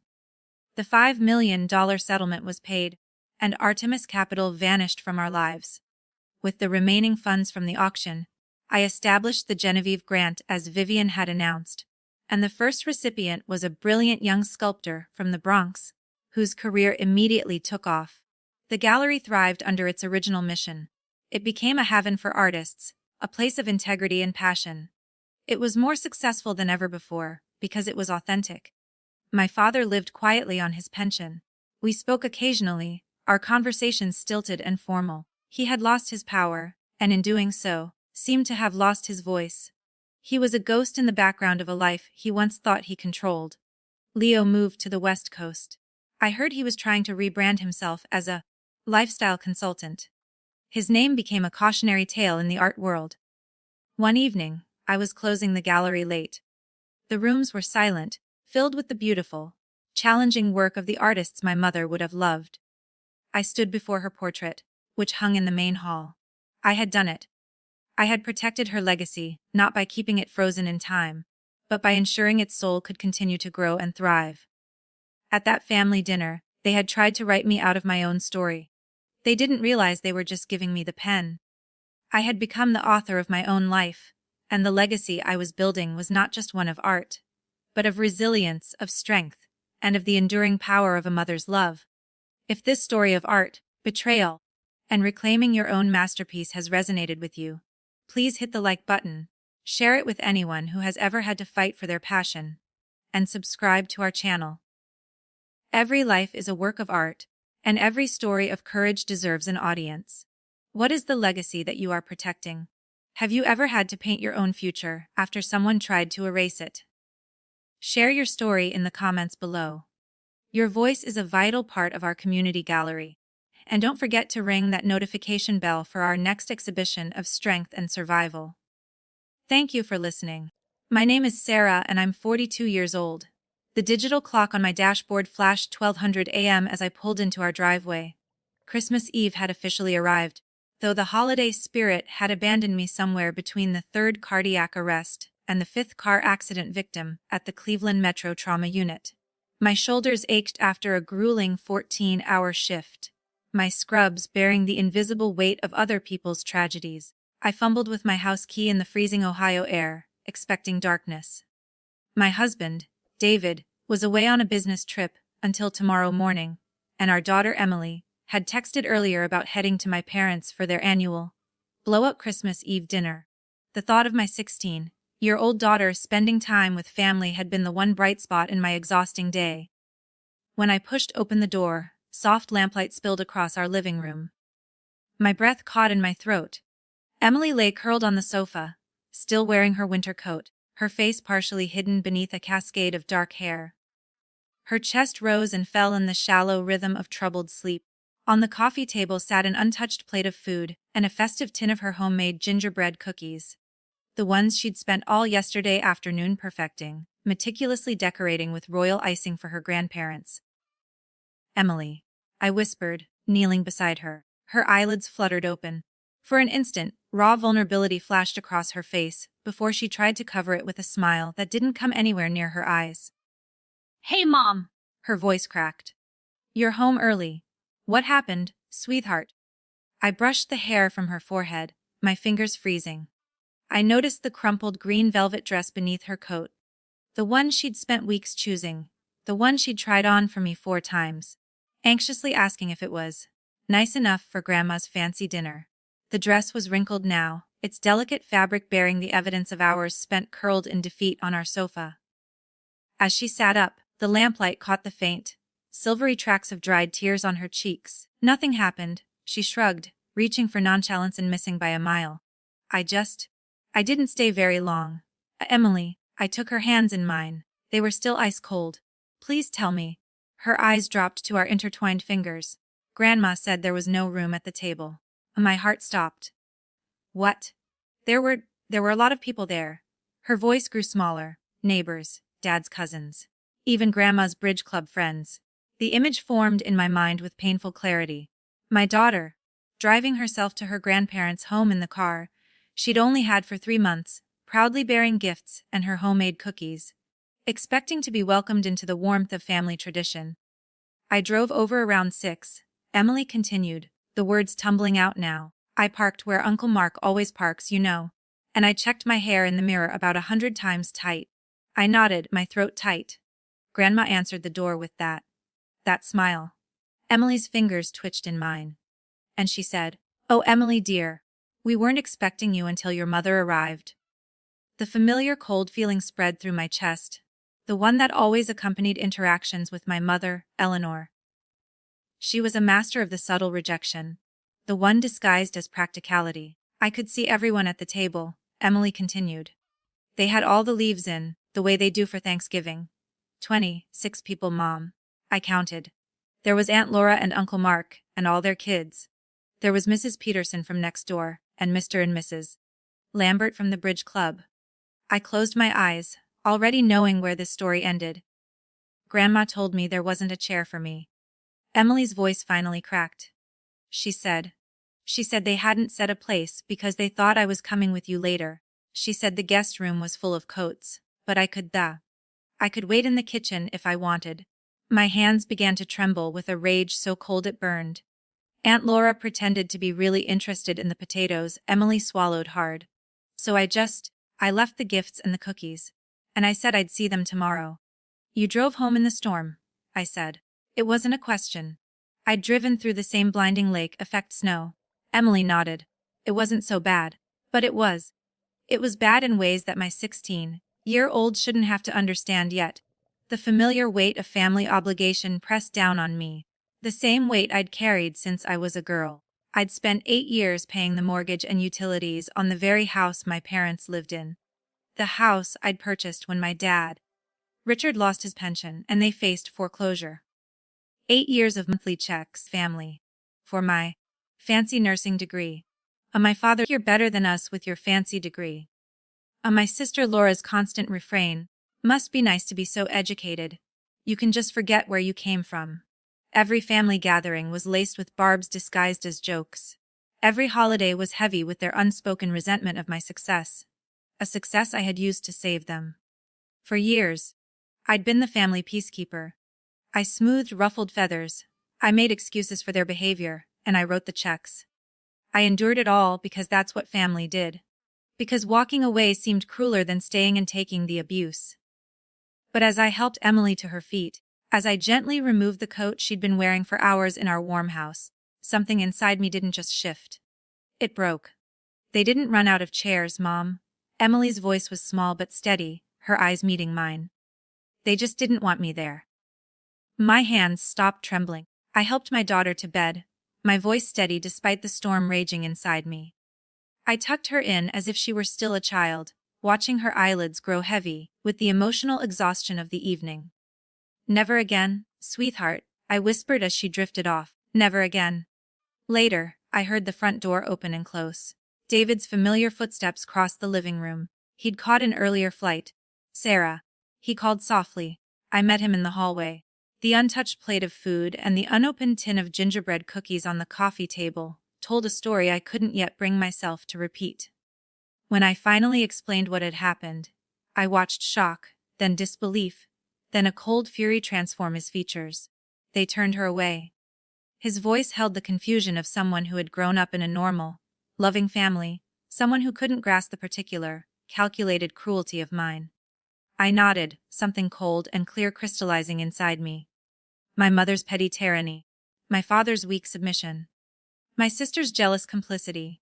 In the quiet of our home, with my daughter sleeping down the hall, I made a decision. It was the decision every parent eventually faces. The moment when your learned compassion for toxic people must bow to the fierce, primal protection of your child. Some people didn't deserve second chances. Some tables weren't worth having a seat at. And some chairs were better left empty. If you've ever felt that impossible pull between protecting your family and protecting your own children, or if you know what it's like to be the peacemaker who always gets hurt, please take a moment to show your support by clicking that like button. And be sure to subscribe and hit the notification bell so you don't miss what happens next. This is just the beginning. The next morning, the manila folders lay spread across our kitchen table, an archive of 8 years of my financial servitude. David stood behind me, his hand a steady, warm weight on my shoulder, as I traced my finger over the neat rows of numbers in my checkbook register. 1,500, I whispered, flipping through page after page of identical entries. Every single month. For 8 years. That's 144,000, Sarah. David's voice held no judgment, just the quiet calculation of a man who worked in finance. I'd risen before dawn on Christmas morning. While Emily and David slept, I slipped into my home office and unlocked the bottom drawer of my filing cabinet. The records I'd kept out of meticulous habit now spread before us like evidence at a crime scene. "Look at this." I pushed a property tax statement toward David. "The house is solely in my name. I'm not helping them with their mortgage. There is no mortgage. I bought that house outright for them." David nodded, his jaw tightening. "And these payments, utilities, property taxes, home insurance, maintenance." Each word felt like a stone dropping into a deep well. "I've been paying for everything. For 8 years. The kitchen light cast harsh shadows across the growing pile of evidence. Bank statements showed regular transfers to my sister, Laura, for help with the kids. Credit card bills detailed gifts I'd been guilted into buying for my niece and nephew. Laptops, gaming systems, designer clothes. While Emily had learned to keep her own wishes modest. "Remember last Christmas?" I pulled out a credit card statement. "I bought Laura's daughter, Sophia, that new Footers 200 iPhone. Emily asked for art supplies. Just watercolors and decent paper." David's finger traced down to a handwritten note I'd made in the margin. Ianner said Emily's request was, finally, reasonable. Beneath that, another folder held a stack of birthday cards from the past 5 years. Each one from my parents contained a crisp, $20 bill for Emily. Each one for Laura's children contained checks for 200. "I should have seen it sooner," I whispered. The morning light strengthened, illuminating a small, leather-bound book I'd found tucked between Emily's mattress and box spring while changing her sheets last month. I hadn't read it then, respecting her privacy. Now, with her sleepy permission given just an hour ago, I opened the journal to the pages she'd marked. Grandma told everyone my art award wasn't real, because my school gives them to everyone. It was the regional showcase winner. Only one student from each high school. Cousin Sophia's dance recital today. Everyone went. Grandma said there wasn't enough room in the car for me. Found out later they took 2 cars. Christmas at grandparents again. All the cousins got new tablets. I got socks. Mom looked sad but didn't say anything. I don't want to make it worse for her. The last entry, dated just 2 months ago, shattered my heart. Haven't told Mom about Thanksgiving dinner. She works so hard. No point making her feel bad when she can't fix Grandma anyway. My hands trembled as I closed the journal. She's been protecting me. While you've been protecting them, David said, his voice tight. Sarah, you've been paying for your own daughter's rejection. The kitchen grew quiet. Outside, a neighbor's child shouted with Christmas morning delight.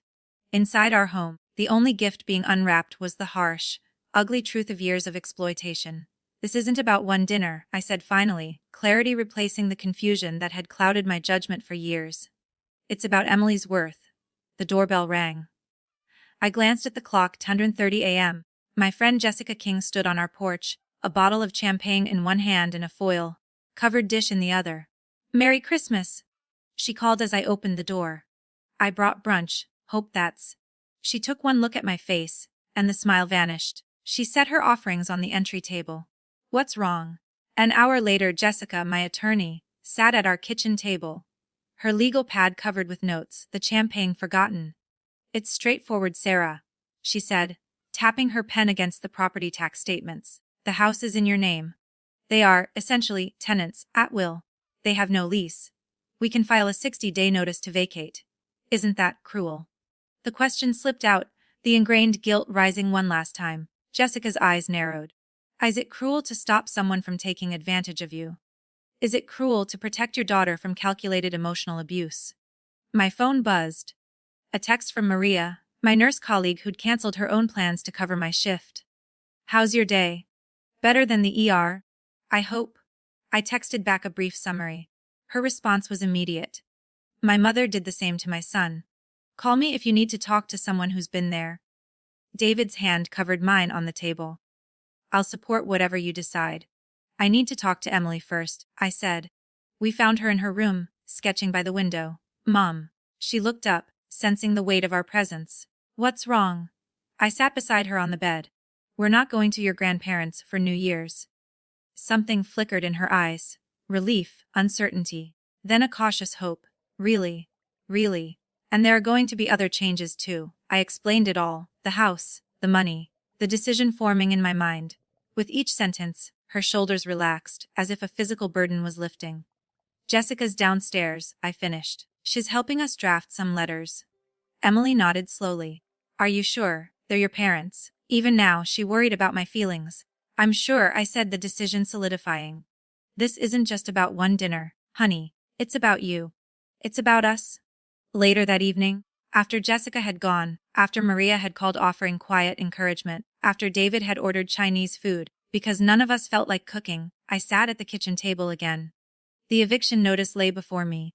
60-day notice to vacate premises. Next to it, a letter terminating all financial support, effective immediately. My hand didn't shake as I signed both documents. David stood in the doorway. You okay? No, I admitted. But I will be. I sealed the envelopes. Tomorrow, they would be delivered by a process server. Tomorrow, everything would change. I paused at Emily's door, finding her still awake. All done, she asked. I nodded. All done. She set down her phone and studied my face. Then, slowly, her lips curved into a genuine smile, the first I'd seen in days. Mom, she said softly, I've never seen you stand up to them. In my daughter's quiet approval, I found the strength to face whatever came next. 3 days later, the eviction notice lay in torn halves on my porch. My mother, Eleanor, stood over them, her face flushed. Despite the winter chill, sweat beaded on her hairline, her finger jabbing toward me like a weapon. This is how you repay us. After all the sacrifices we've made for you. I leaned against the doorframe, surprised by the calm spreading through my chest. The old Sarah would have rushed to apologize, to smooth things over. But that Sarah was gone. You'll need to leave the premises within 60 days, as legally required, I said, my voice steady. Since you've destroyed the notice, I'll have my attorney send another, certified this time. Eleanor's mouth opened, then closed. This wasn't in her script. Sophia's ski trip is next month. She switched tactics, her voice softening. $900. If you'll just handle that, we can forget all this nonsense. No. One syllable. It had taken 42 years to find. Eleanor's mask slipped. You always were a selfish, ungrateful girl. Putting yourself above your family. Goodbye, mother. I closed the door on her sputtering rage. I leaned against the wall, waiting for the flood of guilt that never came. Instead, I called Jessica. We need another eviction notice, certified mail. And yes, she was trespassing. The voicemails started that evening. My father's voice, full of wary disappointment. A tactic far more effective at triggering guilt than my mother's rage. Sarah, you're destroying this family over nothing. Your mother is beside herself. Call us so we can fix this. Nothing. Emily's exclusion was nothing. 8 years of financial support was nothing. I deleted the message. By morning, my phone buzzed with extended family. Uncle Robert, Aunt Susan, all asking what this nonsense was about. Then came Laura's Facebook post shared by 17 family members before lunch. Prayers needed for my elderly parents facing homelessness in the dead of winter. My sister, the successful nurse, has decided her education makes her too good for us and has abandoned her family responsibilities. Some people forget who helped them. The bank manager looked uncomfortable. You're requesting the termination of all automatic payments.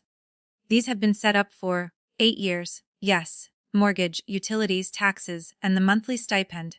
I placed my driver's license on the desk. All of it ends today, and you're certain, completely. At home, I created a new folder on my laptop documentation. Inside went scanned bank statements, property records, and screenshots of Laura's posts. I started a new document communication timeline.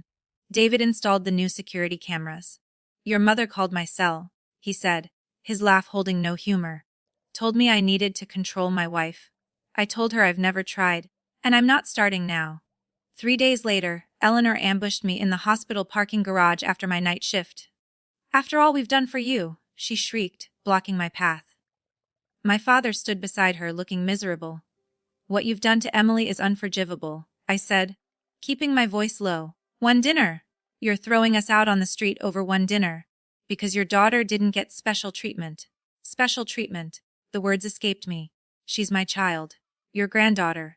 There were 26 people at that table. Neighbors, bridge club members, everyone but Emily. You ungrateful. Eleanor, a voice called out. It was Maria, my colleague, walking over. She's paid your mortgage for 8 years. We've all heard the stories. This is a private matter, Eleanor snapped. Not when you're harassing my colleague in our workplace, Maria said, folding her arms. The narrative began to crumble. Pastor Bill called. Boundaries aren't unchristian, Sarah. Neither is protecting your child. The certified eviction notice was delivered to Laura's house during her Sunday dinner. My cousin Martha called within an hour.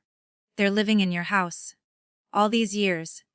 Eleanor told everyone you were just helping with a few bills because Dad had been so generous with your college tuition. Dad lost his pension, Martha. I bought the house to save them from foreclosure. I've been paying everything. Good Lord, Martha's voice dropped. And, Christmas Eve, 26 people. No room for Emily. That, Martha said, her voice hard, sounds like Eleanor. The dam broke, the extended family support evaporated as the financial truth emerged. On day 45, I got a text from Laura. We need to talk. Alone. We met at a coffee shop.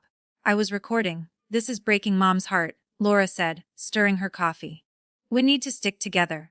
That's what family does. I waited. They don't believe you're really going through with it, she said. Have they started packing? I asked. Her gaze dropped. It's hard. Where will they go? Dad's arthritis. Mom can't handle stairs. Their housing isn't my responsibility. Emily can have a seat next time, Laura blurted, leaning forward. If you stop this, we'll make sure she's included. I promise. I reached into my folder and slid a single page across the table. This is a timeline of every time Emily was excluded from family events over the past 3 years. Birthdays, holidays, barbecues. I met her eyes. Did you ever once stand up for her? Her silence was damning. The eviction stands, I said, closing the folder. The financial support ends. So that's it? Her face flushed. You're severing ties because Emily got her feelings hurt. I stood up. Emily is my family. I chose her. On day 58, the intervention arrived. My mother, father, and a jury of aunts and uncles, all sitting in my living room. Stephanie, my father began. The Bible tells us to honor thy father and mother. Your parents are in their 70s, Aunt Louise added. Do you want them dying on the streets over a misunderstanding? Think about Emily's reputation, Eleanor said softly, aiming her words at my daughter. She'll be known as the reason her grandparents lost their home. The pressure was immense. Anonymous letters had arrived, threatening and Holder abuse, investigation. Helen had called the hospital, weeping to my supervisor. Maybe we should let them stay, Emily whispered to me, her compassion her greatest weakness. Just until they find some place. I found myself wavering. Michael caught my eye. His slight head shake reminded me of our late-night conversation. This isn't one more month, Sarah, it's the rest of our lives. I looked at my family, this jury of enablers. The decision is final. Day 60 arrived. Eviction day. Michael, Emily, and I sat in the living room. Jessica, my attorney, was in the kitchen. My parents arrived with a small U-Haul. No Laura. She'd stopped speaking to them after they'd tried to move into her house last week. This is your last chance to be reasonable, Stephanie, Helen hissed. I handed her the property release forms. I'm not doing this to you, Mom. I'm doing this for Emily. We should have treated the girl better, my father said quietly. Not to me. To Helen. We shouldn't have kept her waiting in the kitchen that night. It was the closest thing to an apology I'd ever heard. Helen snatched the papers, signing with angry strokes. You'll regret this when we're gone. I took the keys she held out. I already regret the years I let you hurt my daughter. The loading took 2 hours. As the truck pulled away, Helen didn't look back. My father lifted his hand in a brief, uncertain wave. I closed the door, the soft click of the lock sounding the end of a chapter. The next morning, Emily found me in the kitchen. There's a for sale sign in the yard, she said. The other yard, I clarified, pointing to my parents' former home. I'm selling it. The proceeds are going into a trust. For your education. For my phone buzzed. A blocked number. A new voicemail. Helen most likely. I held my finger over the icon. Some messages, I said, don't deserve to be heard. I pressed delete. The message and the last of my guilt vanished. 2 years have transformed our lives. The morning sun streams through our bay windows, casting golden rectangles across the dining table, where college brochures are fanned out. Emily's fingertips trace the embossed logo of her top choice. The Pratt Institute in New York. The dark shadows that once lived beneath her eyes have vanished, replaced by a quiet confidence that makes my heart swell. Whatever you choose, Em. We're behind you, David says, his hand finding mine. Our new home breathes with lightness. Friends drop by unannounced. The relatives who stood by us occupy the guest rooms during holidays. There is a peace here that feels earned. By evening, our dining table is extended to its full length. Chairs borrowed from neighbors to accommodate everyone for Christmas Eve dinner. Emily moves confidently through the room, her grace effortless. I pause, a serving spoon suspended over the mashed potatoes, struck by the parallel. The same holiday, the same meal. But this table is filled with 26 people who genuinely want to be here. No forced politeness. No cutting remarks. No empty chairs. No empty chairs at our table, I whisper. David catches my eye and winks. Later, a young nurse from my new unit, Chloe, corners me in the kitchen. My brother's been living in my spare room for 8 months, she confides. He hasn't looked for work, and my parents say I'm selfish for wanting my space back. I rinse a serving bowl. Your peace matters too. Sometimes the kindest thing for everyone is a boundary. Emily appears in the doorway. Mom helped me understand something important, she adds, sliding next to me. Letting someone take advantage of you isn't doing them a favor. It just teaches them that using people works. So how do you do it? Chloe asks, her eyes full of tears. You start, I say, by believing you deserve it. My phone buzzes. A blocked number, a text. Hope you're proud of what you've done. Without reading further, I delete it. No anxiety, no guilt, just peace. Emily rushes back in, clutching an envelope. Mom, it came early. My acceptance letter. I pull her into an embrace, feeling the solid, strong presence of the young woman she's become. The next morning, as Emily packs for a campus visit, I slip a framed photograph into her suitcase. It's our chosen family, all 26 of us, gathered around last Thanksgiving's table, faces bright with genuine connection.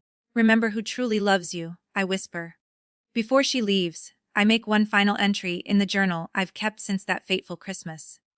They said there was no room for my daughter at the table. Now, there is no room left in our lives for cruelty. Thank you for listening to our story. The lesson I had to learn, the hard way, is that true family isn't about obligation, it's about protection and respect. Sometimes, the most loving act isn't holding on tighter, it's letting go.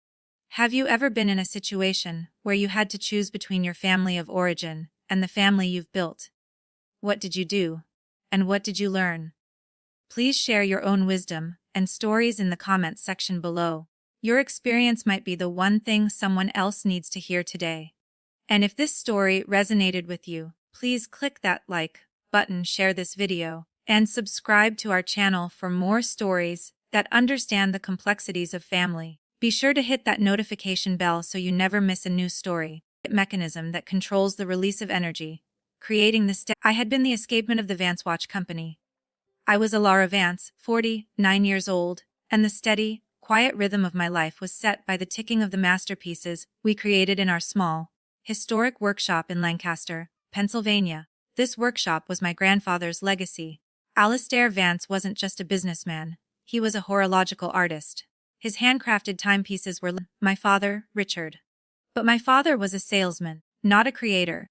Business languished, its reputation home. I left my position as a chief restorer at a prestigious skills back to the dusty workshop of my childhood. I didn't just save the company, I revived its soul. I spent a decade mastering my grandfather's techniques, training a new generation of artisans, and designing my own award-winning collections that brought the Vance name back to prominence. Now, seated at my father's polished mahogany dining table for what he had ominously called a pivotal family dinner, I felt the precise, steady rhythm of my own heart begin to falter. My father sat at the head of the table, looking uncharacteristically pleased. My younger brother, Leo, sat across from me, practically vibrating with the kind of smug energy that always preceded one of his game-changing ideas. Alara, my father began, raising his glass of expensive scotch. Your dedication to the craft has been commendable. You've kept your grandfather's traditions alive. The word, traditions, was spoken with a faint, dismissive air that immediately put me on guard. Leo leaned forward, unable to contain himself. But traditions don't build an empire, Alara. The Vance name is a sleeping giant. While you've been making a handful of exquisites and very expensive watches for a few old collectors, I've been building a future. I've secured a majority stake investment from an incredible partner, a private equity firm called Momentum Ventures, he announced, his chest puffing out. We are launching a new global brand, Vance Legacy. He slid a glossy marketing brochure across the table. I picked it up. It featured sleek, minimalist watches with cheap quartz movements, a far cry from our intricate mechanical art. The Vance name was printed in a trendy, soulless font. The tagline read, a timeless name for a modern moment. We're going to democratize the Vance brand, Leo continued, his voice full of messianic fervor. Create a high-quality, accessible timepiece for the millennial and Gen Z market. Online sales, influencer marketing, a global supply chain. This is the future? I felt a wave of nausea. You're going to put our family name on a cheap, mass-produced product. This isn't democracy, Leo, it's sacrilege. Grandfather would be horrified. Your grandfather was a brilliant artist, but a terrible businessman, my father said coolly. He was content to be a big fish in a small pond. Leo is thinking bigger. And as the new CEO of the reorganized Vance Watch Company, he will have the resources to succeed. The words hit me one by one, like tiny, precise hammer blows against a nerve. New CEO, reorganized company, and the workshop, I asked, my voice barely a whisper. Or artisans. My work. The bespoke workshop is a financial drain, Leo said with a shrug. It's a passion project, not a viable business model.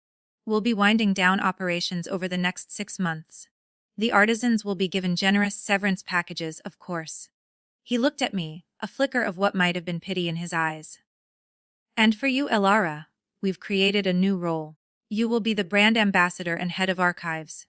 It's a ceremonial position, mostly. You can travel, attend watch fairs, talk about the heritage of the brand. Less stress. More free time. They were putting me in a museum, a living relic to be trotted out to give their cheap brand a veneer of authenticity. They were taking my life's work, my passion, my very identity, and turning me into a marketing gimmick.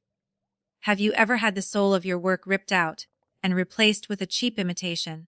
Have you been told your passion was just a hobby standing in the way of real business? If this story is already making you feel the injustice, please show your support by hitting that like button and subscribing to our channel. Your voice matters, and it helps us share these crucial stories of integrity and resilience. And please, hit that notification bell, because you won't want to miss the moment the clock strikes midnight on their plans. I looked from my father's resolute face to my brother's triumphant one. This had been planned for months, behind my back. They had used my hard work to make the Vance name valuable again, only to sell it to the highest bidder. I didn't explode. A strange, glacial calm settled over me. I placed the glossy brochure down on the table. I see, I said. My voice was as quiet and steady as the ticking of our finest chronometer. I rose from the table. If you'll excuse me, I have some work to finish in the workshop. I walked out, leaving them in the wake of my unnerving composure. They had expected a fight, tears, pleas. They had not expected this quiet dignity. They mistook my silence for defeat. They had forgotten that my grandfather was a man who understood intricate mechanics and hidden springs. And years ago, on his deathbed, he had given me a small, heavy, velvet-wrapped box. "Don't open this until the day you feel they no longer see the soul in the machine," he had whispered. It's my final escapement. I had never understood what he meant, until now. The end of part 1. Type continue for part 2 and part 20. The grandfather's escapement, the days following the dinner were a study in polite, soul-crushing efficiency. Leo moved into my grandfather's old office, a space I had kept as a shrine, and immediately started talking about knocking down walls for a more open, collaborative workspace. Men in suits from Momentum Ventures, young, aggressive men who wore smartwatches, toured the workshop. They looked at my artisans, some of whom had worked there for 40 years, with the cold curiosity one might reserve for blacksmiths at a historical reenactment. My father and Leo treated me with a new, careful deference. They included me in meetings where my opinion was clearly not wanted, and praised my invaluable historical knowledge. They were handling me, trying to ensure a smooth transition of power before I was gently moved into my gilded cage as brand ambassador. I played along. I answered their questions. I nodded. I was a ghost in my own workshop, my silence growing more unnerving to them with each passing day. They couldn't understand why I wasn't fighting back, and their uncertainty was a small, satisfying victory. My nights were my own. While they slept, I went to my small apartment above the workshop, and from its hiding place in my personal safe, I took out the velvet box my grandfather had given me. It was heavy, made of dark, polished mahogany. For 12 years I had resisted the urge to open it, respecting his wishes. Now, the time had come. My fingers trembled slightly as I lifted the lid. Inside, nestled on a bed of faded blue silk, was not a watch. It was an old, ornate brass key in a thick, sealed envelope made of heavy parchment. On the front, in my grandfather's elegant, spidery script, it said, "For Ilara." I opened the letter first. "My dearest Ilara," it began. "If you are reading this, then my fears have come to pass. Your father is a good man, but he is a merchant, not a guardian. Your brother has a merchant's ambition, but not his heart. They see our name as a commodity. You, my child, are the only one who sees it as a creed. I have always known this day might come. A true craftsman must protect his work not only with his hands, but with his mind. The key in this box is for my private safe, hidden behind the portrait of your grandmother in my old office. Inside, you will find the documents that separate the body of our company from its soul. Use them wisely. A watch's purpose is to keep true time, and sometimes, truth must be fought for. You are the last true Vance watchmaker. Make me proud. Your loving grandfather, Alistair." Tears streamed down my face, blurring the ink. He had known.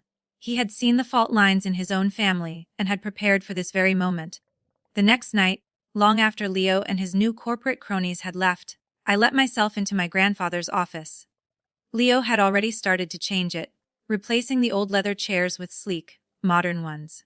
It felt like a desecration. I walked to the oil portrait of my grandmother, her kind eyes seeming to watch me. I felt along the edge of the heavy gilt frame until my fingers found a small, hidden latch.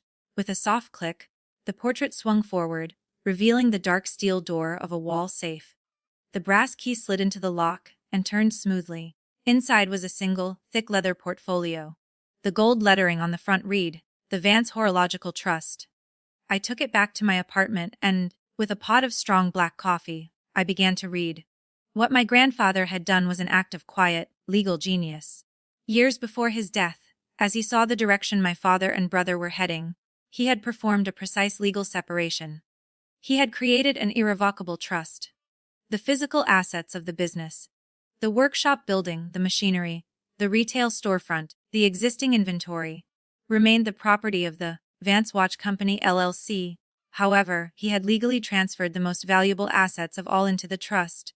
The trust's sole holdings were first, the exclusive, worldwide, and perpetual ownership of the Vance brand name and trademark itself. Second, the copyrights and design patents to all of his original, iconic watch designs, including the legendary Alastair chronograph and the Eleanor tourbillon. The trust's charter was a beautiful piece of legal poetry. It stated that the Vance name and designs could only be used for handcrafted, mechanical timepieces produced in the Lancaster workshop, maintaining a standard of quality to be judged by the trust's sole governing authority. And the final, beautiful, lethal clause upon his death, the sole, lifelong, and absolute trustee of the Vance Horological Trust was to be his granddaughter, Elara Vance. My father and Leo had sold a majority stake in a company that owned a building and some machines. They had licensed a brand name that they had absolutely no legal right to use. Every single Vance Legacy watch they were planning to produce would be an act of trademark and copyright infringement. I sat back, the weight of the documents in my lap. The ticking of the grandfather clock in my living room sounded like a countdown. My grandfather hadn't left me a weapon. He had left me the entire arsenal. My first call was to my grandfather's old lawyer in Philadelphia, a man named Arthur Kensington, now semi-retired but as sharp as a diamond cutter. "Mr. Kensington, it's Elara Vance." "Elara," he said, his voice a gravelly rumble. I was expecting this call. Not so soon perhaps, but I was expecting it. Let me guess. The merchants have finally tried to sell the temple. I explained the deal with Momentum Ventures. I could hear him chuckling on the other end of the line. "Alastair was a brilliant man," he said. "He knew his son and grandson saw his life's work as a pile of bricks, not a cathedral. The trust is unassailable, Elara. They have sold them a key to an empty house. What is your command?" "I want to wait," I said, a cold, clear strategy forming in my mind. "I want them to sign the final papers. I want Momentum Ventures to transfer the investment funds. I want Leo to hold his press conference and announce his glorious new brand to the world. I want him to feel the crown on his head. And then, I want to pull the throne out from under him." "Ah," Kensington said with deep satisfaction. "A public execution. Dramatic. Alastair would have approved. We will prepare the necessary injunctions and cease and desist orders. You just give the signal." For the next 2 months, I played the part of the forgotten artisan. I watched as millions of dollars from Momentum Ventures flowed into the company's accounts. I watched as Leo hired a flashy marketing firm and began production on the first run of Vance Legacy watches at a factory in China. I watched as they planned a lavish launch party at a trendy art gallery in New York City to unveil the brand to the world. The night before the launch, my father came to the workshop. He seemed almost apologetic. "Elara," he said, "I know this has been hard, but Leo is on the verge of something truly massive. This will make our family's name known around the world." "The Vance name is already known around the world, Dad," I said quietly. "It's known for quality, for artistry, for integrity. The question is, what will it be known for tomorrow?" He didn't have an answer. End of part 2. Type, continue. For part 3, the unwinding the launch party for Vance Legacy was held in a stark, minimalist art gallery in Soho, a place where celebrity and capital converged. The room was packed with tech investors, fashion influencers, and journalists, all sipping champagne and admiring the slick, soulless watches displayed in glowing glass cases. A massive screen behind a stage cycled through images of my grandfather at his workbench, his legacy being used as a backdrop for its own betrayal. I was there, an anonymous figure in a simple dark dress, standing near the back. My lawyer, Arthur Kensington, stood beside me, looking less like a lawyer and more like a wise old owl observing the folly of mice. At 8 p.m., the lights dimmed. Leo walked onto the stage to a professionally engineered crescendo of upbeat music. He looked like he was on top of the world. The CEO of Momentum Ventures, a slick, aggressive man named Julian Croft, stood beside him, beaming. "Tonight, we are not just launching a watch," Croft announced into the microphone. "We are launching a movement. We are taking 100 years of heritage and making it accessible for a new generation. Thanks to the vision of the new CEO of the Vance Watch Company, Leo Vance." Leo stepped forward, soaking in the applause. "Thank you, Julian," he said, his voice resonating with false sincerity. "My grandfather was a great artist, but he believed his art was only for a select few. I believe his legacy belongs to everyone. With our new Vance Legacy line using his iconic Alistair case design, we are a..." He never got to finish the sentence. At that moment, 2 court officers in formal attire entered the room. They moved with a calm, implacable purpose, parting the sea of beautiful people as they walked directly to the stage. One served a thick legal envelope to Julian Croft. The other served one to my brother. A confused, excited buzz went through the crowd. Was this part of the show? Then, Mr. Kensington stepped forward. He didn't need a stage or a spotlight. His presence alone commanded attention. "Good evening," he said, his voice rumbling through the silent gallery. "My name is Arthur Kensington. I am the legal counsel for the Vance Horological Trust. I have been asked by the trustee to make a brief clarifying statement." All eyes were now on him. Leo and Croft stood frozen on the stage, staring at the documents in their hands. The Vance, brand name, trademark, and all associated designs, including the Alistair design, Mr. Kensington announced, his voice slow and deliberate, "Here the exclusive intellectual property of the trust. The Vance Watch Company LLC, with whom Momentum Ventures has partnered, has no legal right to use, license, or reproduce them. This entire Vance Legacy product line constitutes a massive and willful infringement of the trust's copyrights and trademarks." You could have heard a pin drop. The influencers had stopped posing for selfies and were now live, streaming, their faces alight with the thrill of a public disaster. "The documents just served," Kensington continued, gesturing toward the stage, "here a temporary restraining order and a cease and desist demand, legally barring any further marketing or sale of these infringing products, a lawsuit seeking significant damages, and the immediate recall of all manufactured goods will be filed in federal court at 9 a.m. tomorrow. The trust will defend its legacy with the full force of the law. Thank you." He turned and looked directly at me at the back of the room, and gave me a barely perceptible wink. The room erupted. Julian Croft was screaming into his phone, his face a mask of fury. My brother looked like he had been turned to stone, his moment of triumph transformed into a public pillory. I saw my father near the front, his face ashen, looking utterly lost. I didn't stay to watch the chaos unfold. My work was done. I slipped out a side door and into a waiting taxi, the sounds of the implosion fading behind me. My grandfather had built his legacy on precision and perfect timing. And tonight, I had honored him. End of part 3. Type continue. For part 4, the conclusion. The part 40 setting a new time, the explosion in New York sent shockwaves all the way back to Lancaster. The story was a business nightmare and a PR catastrophe. Momentum Ventures, facing a costly and unwinnable legal battle, immediately turned on my father and brother. Their multi-million-dollar investment was frozen, and their own lawyers began preparing a massive lawsuit against the Vance Watch Company LLC for fraud and gross misrepresentation. 2 days later, my father and Leo came to me, not to the workshop, not to my apartment. They appeared at the gate of the workshop like refugees seeking asylum. They looked haggard, defeated, and for the first time, truly afraid. I met them in my grandfather's office, now my office. I sat behind his old oak desk. They took the chairs opposite me, the same chairs where they had once sat to plan my ousting. "They're going to destroy us, Elara," my father said, his voice hollow.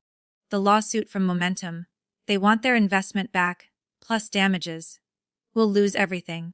The house, the company, all of it." "The company," as you call it, is nothing but a building and some old machines, I said, my voice even. Its only real value was the name, and you never owned it. You tried to sell a ghost. What do you want? Leo whispered, all his arrogance gone, replaced by a raw, desperate fear. You want us to beg. Is that it? I looked at my brother, at the man who had been so eager to erase me, and I felt a flicker of something close to pity. He wasn't a monster. He was just a weak man who had mistaken ambition for ability. Begging is unnecessary, I said. But restitution is not. I am the only person who can make this go away.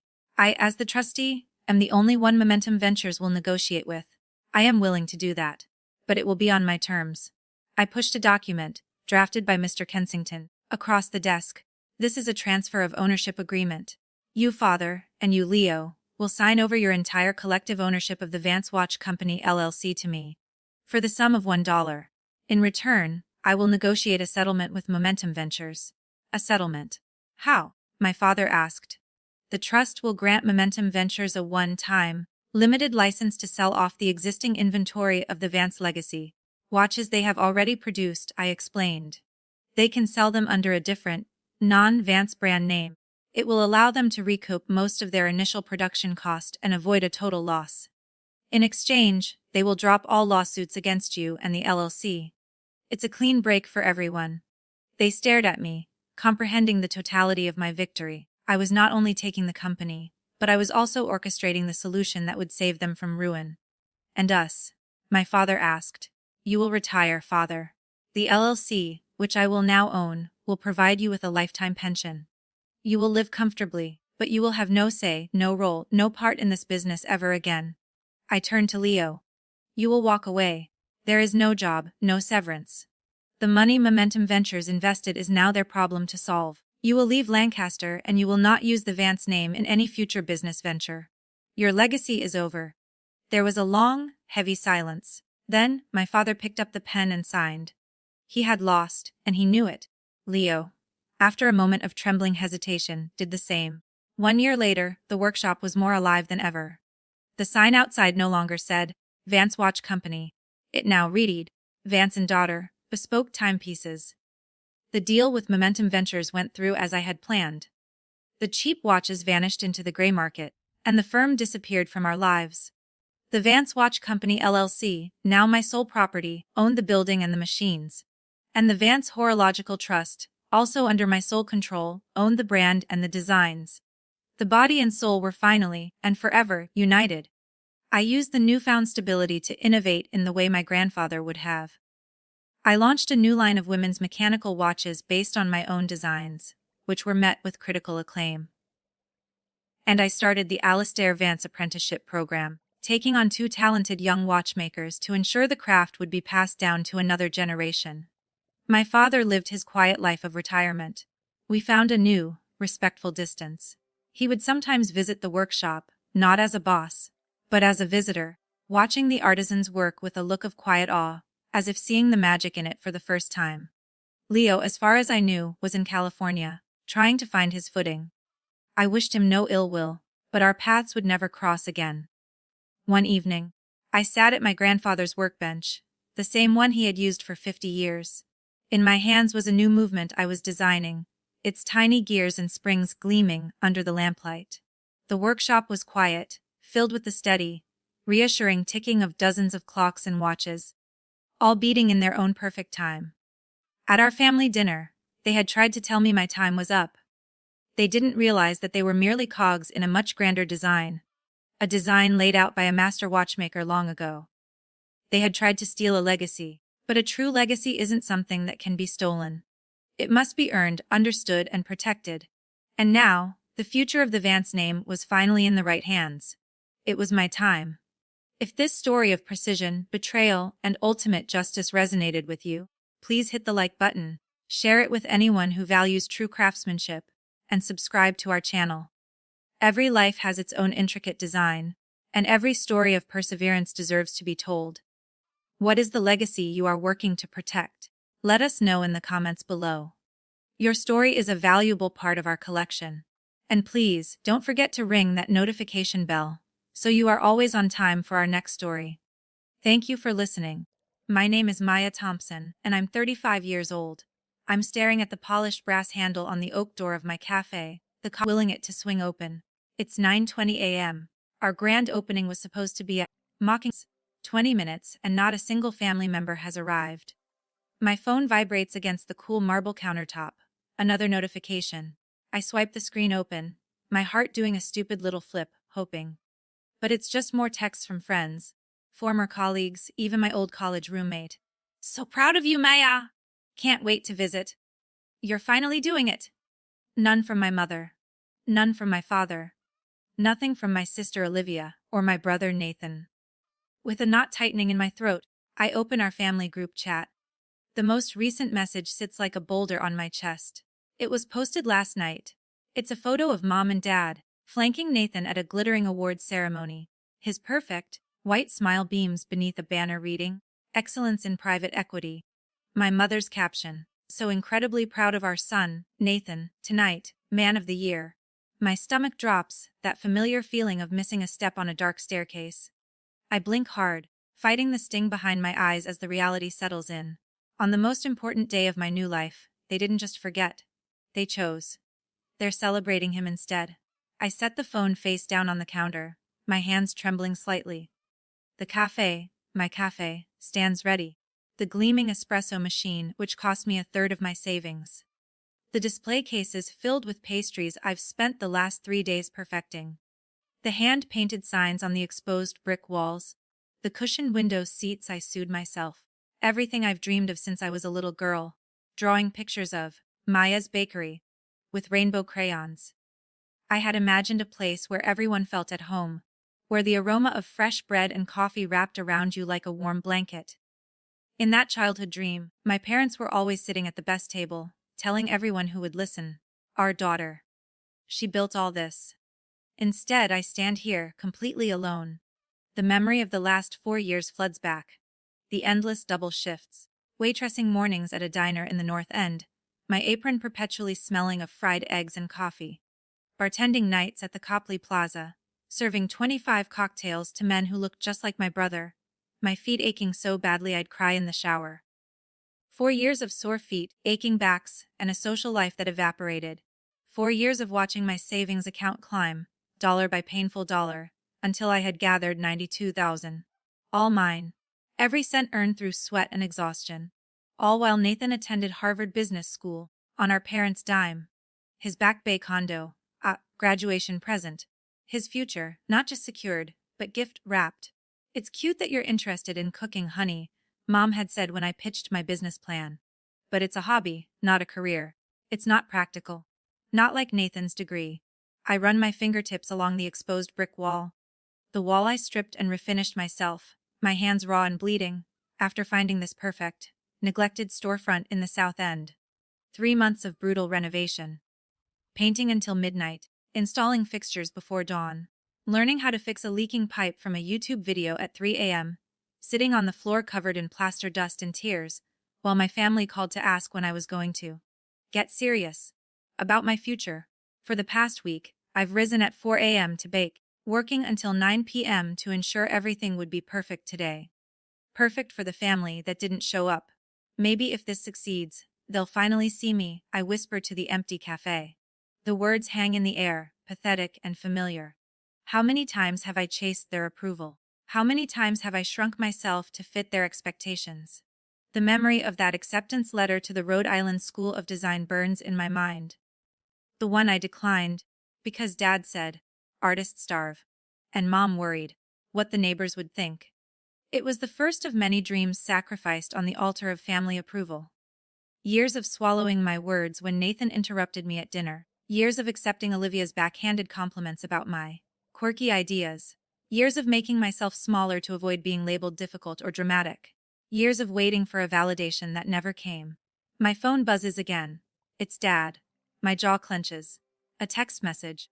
"We need to talk about this cafe situation. Call me."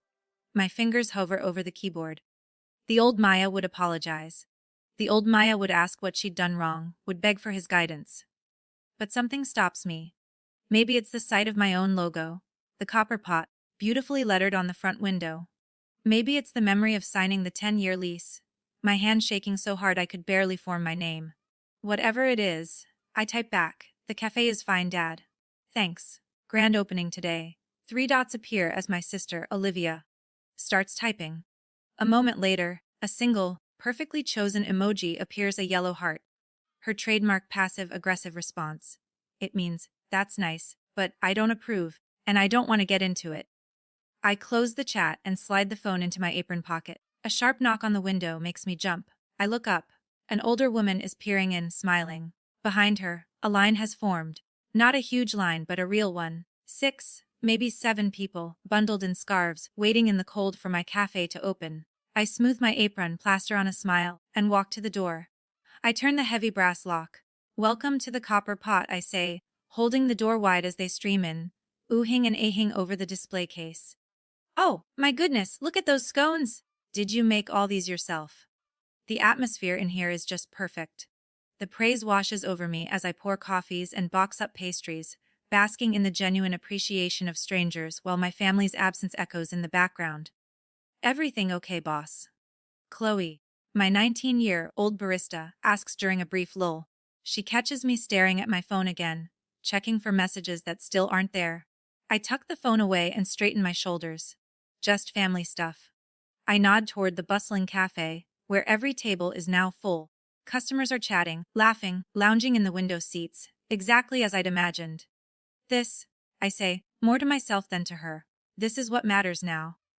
The words feel true as I say them, even as the old, familiar ache of invisibility lingers beneath my ribs. Maybe this cafe isn't just about proving something to my family. Maybe it's about proving something to myself. A young woman approaches the counter, holding one of my brown butter, sage scones. This, she says, her eyes wide with delight, is the best thing I have eaten in months. I'll definitely be back tomorrow. I smile at her, and this time it's genuine. I'll be here, I promise.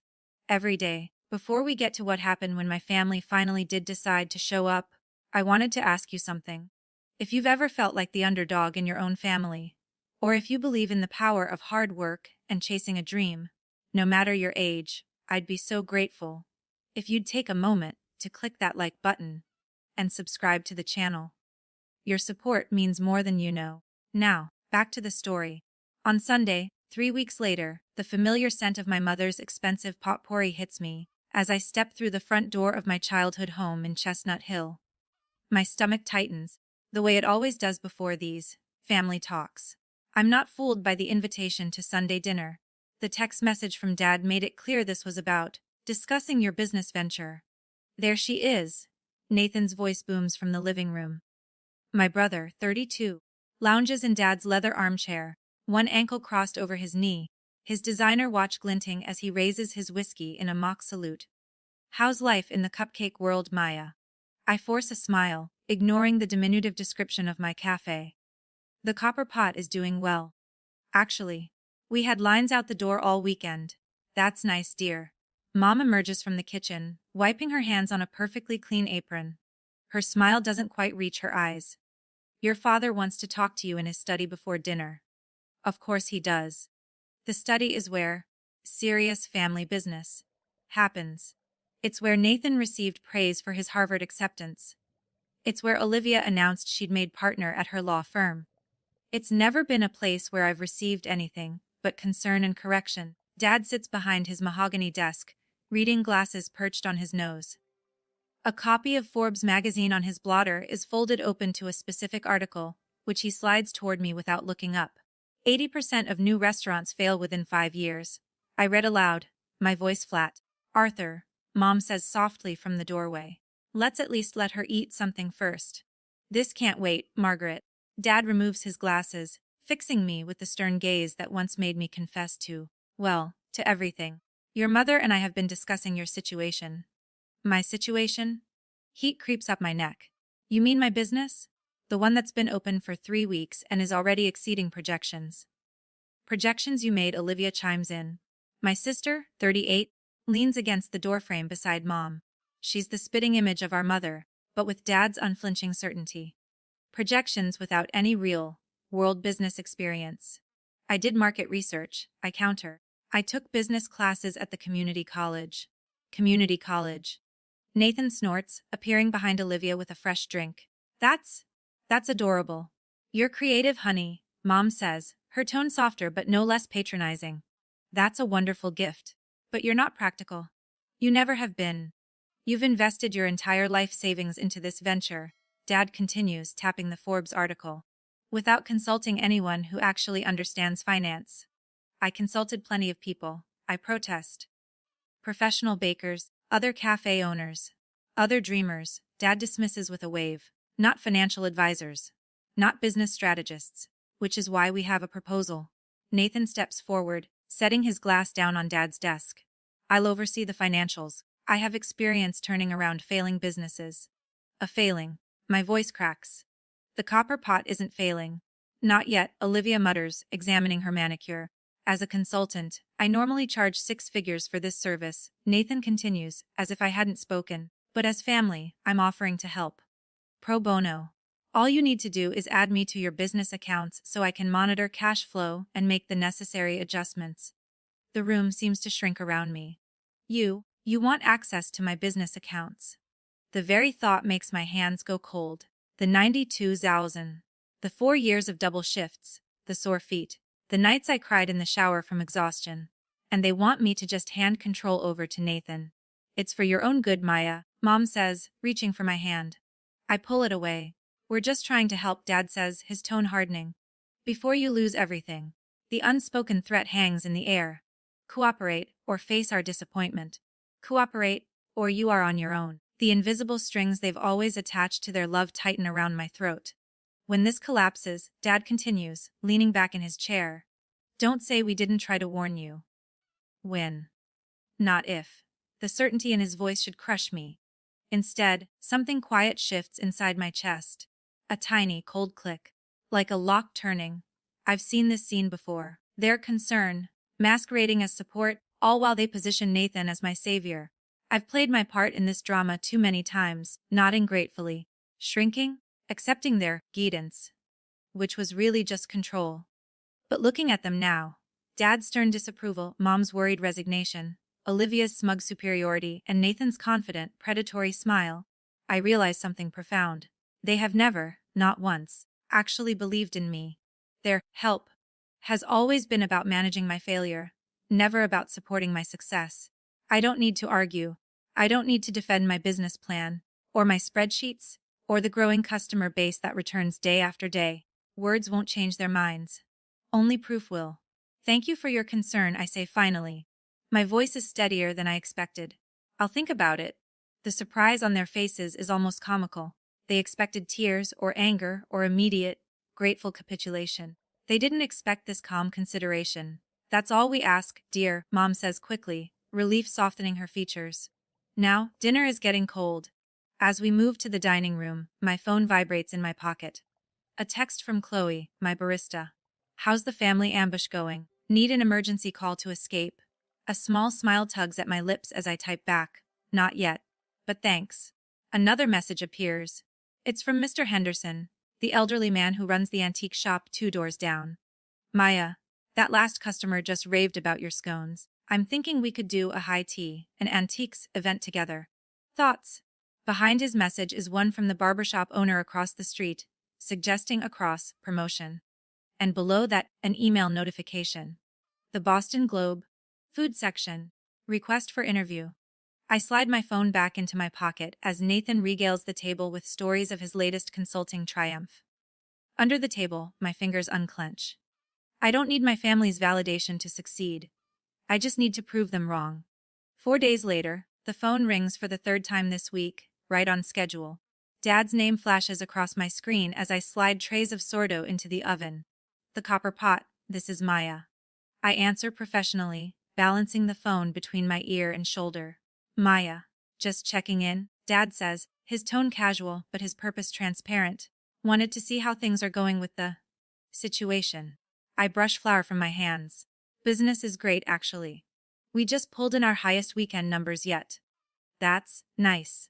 The hesitation says everything. I was just reading that small businesses often see a honeymoon period before reality sets in. Just want to make sure you're prepared for when things level out. My jaw tightens. I appreciate your concern, Dad. That your mother and I just worry. That's what parents do. After we hang up, I make another tally mark in my notebook under the heading, Concerned Calls. The bell above the door jingles as Mom breezes in unannounced, her designer purse swinging from her arm. Surprise, darling. She plants an air kiss near my cheek. I was in the neighborhood and thought I'd see how things are going. Just wrapped up the morning rush, I say, gesturing to the empty display cases.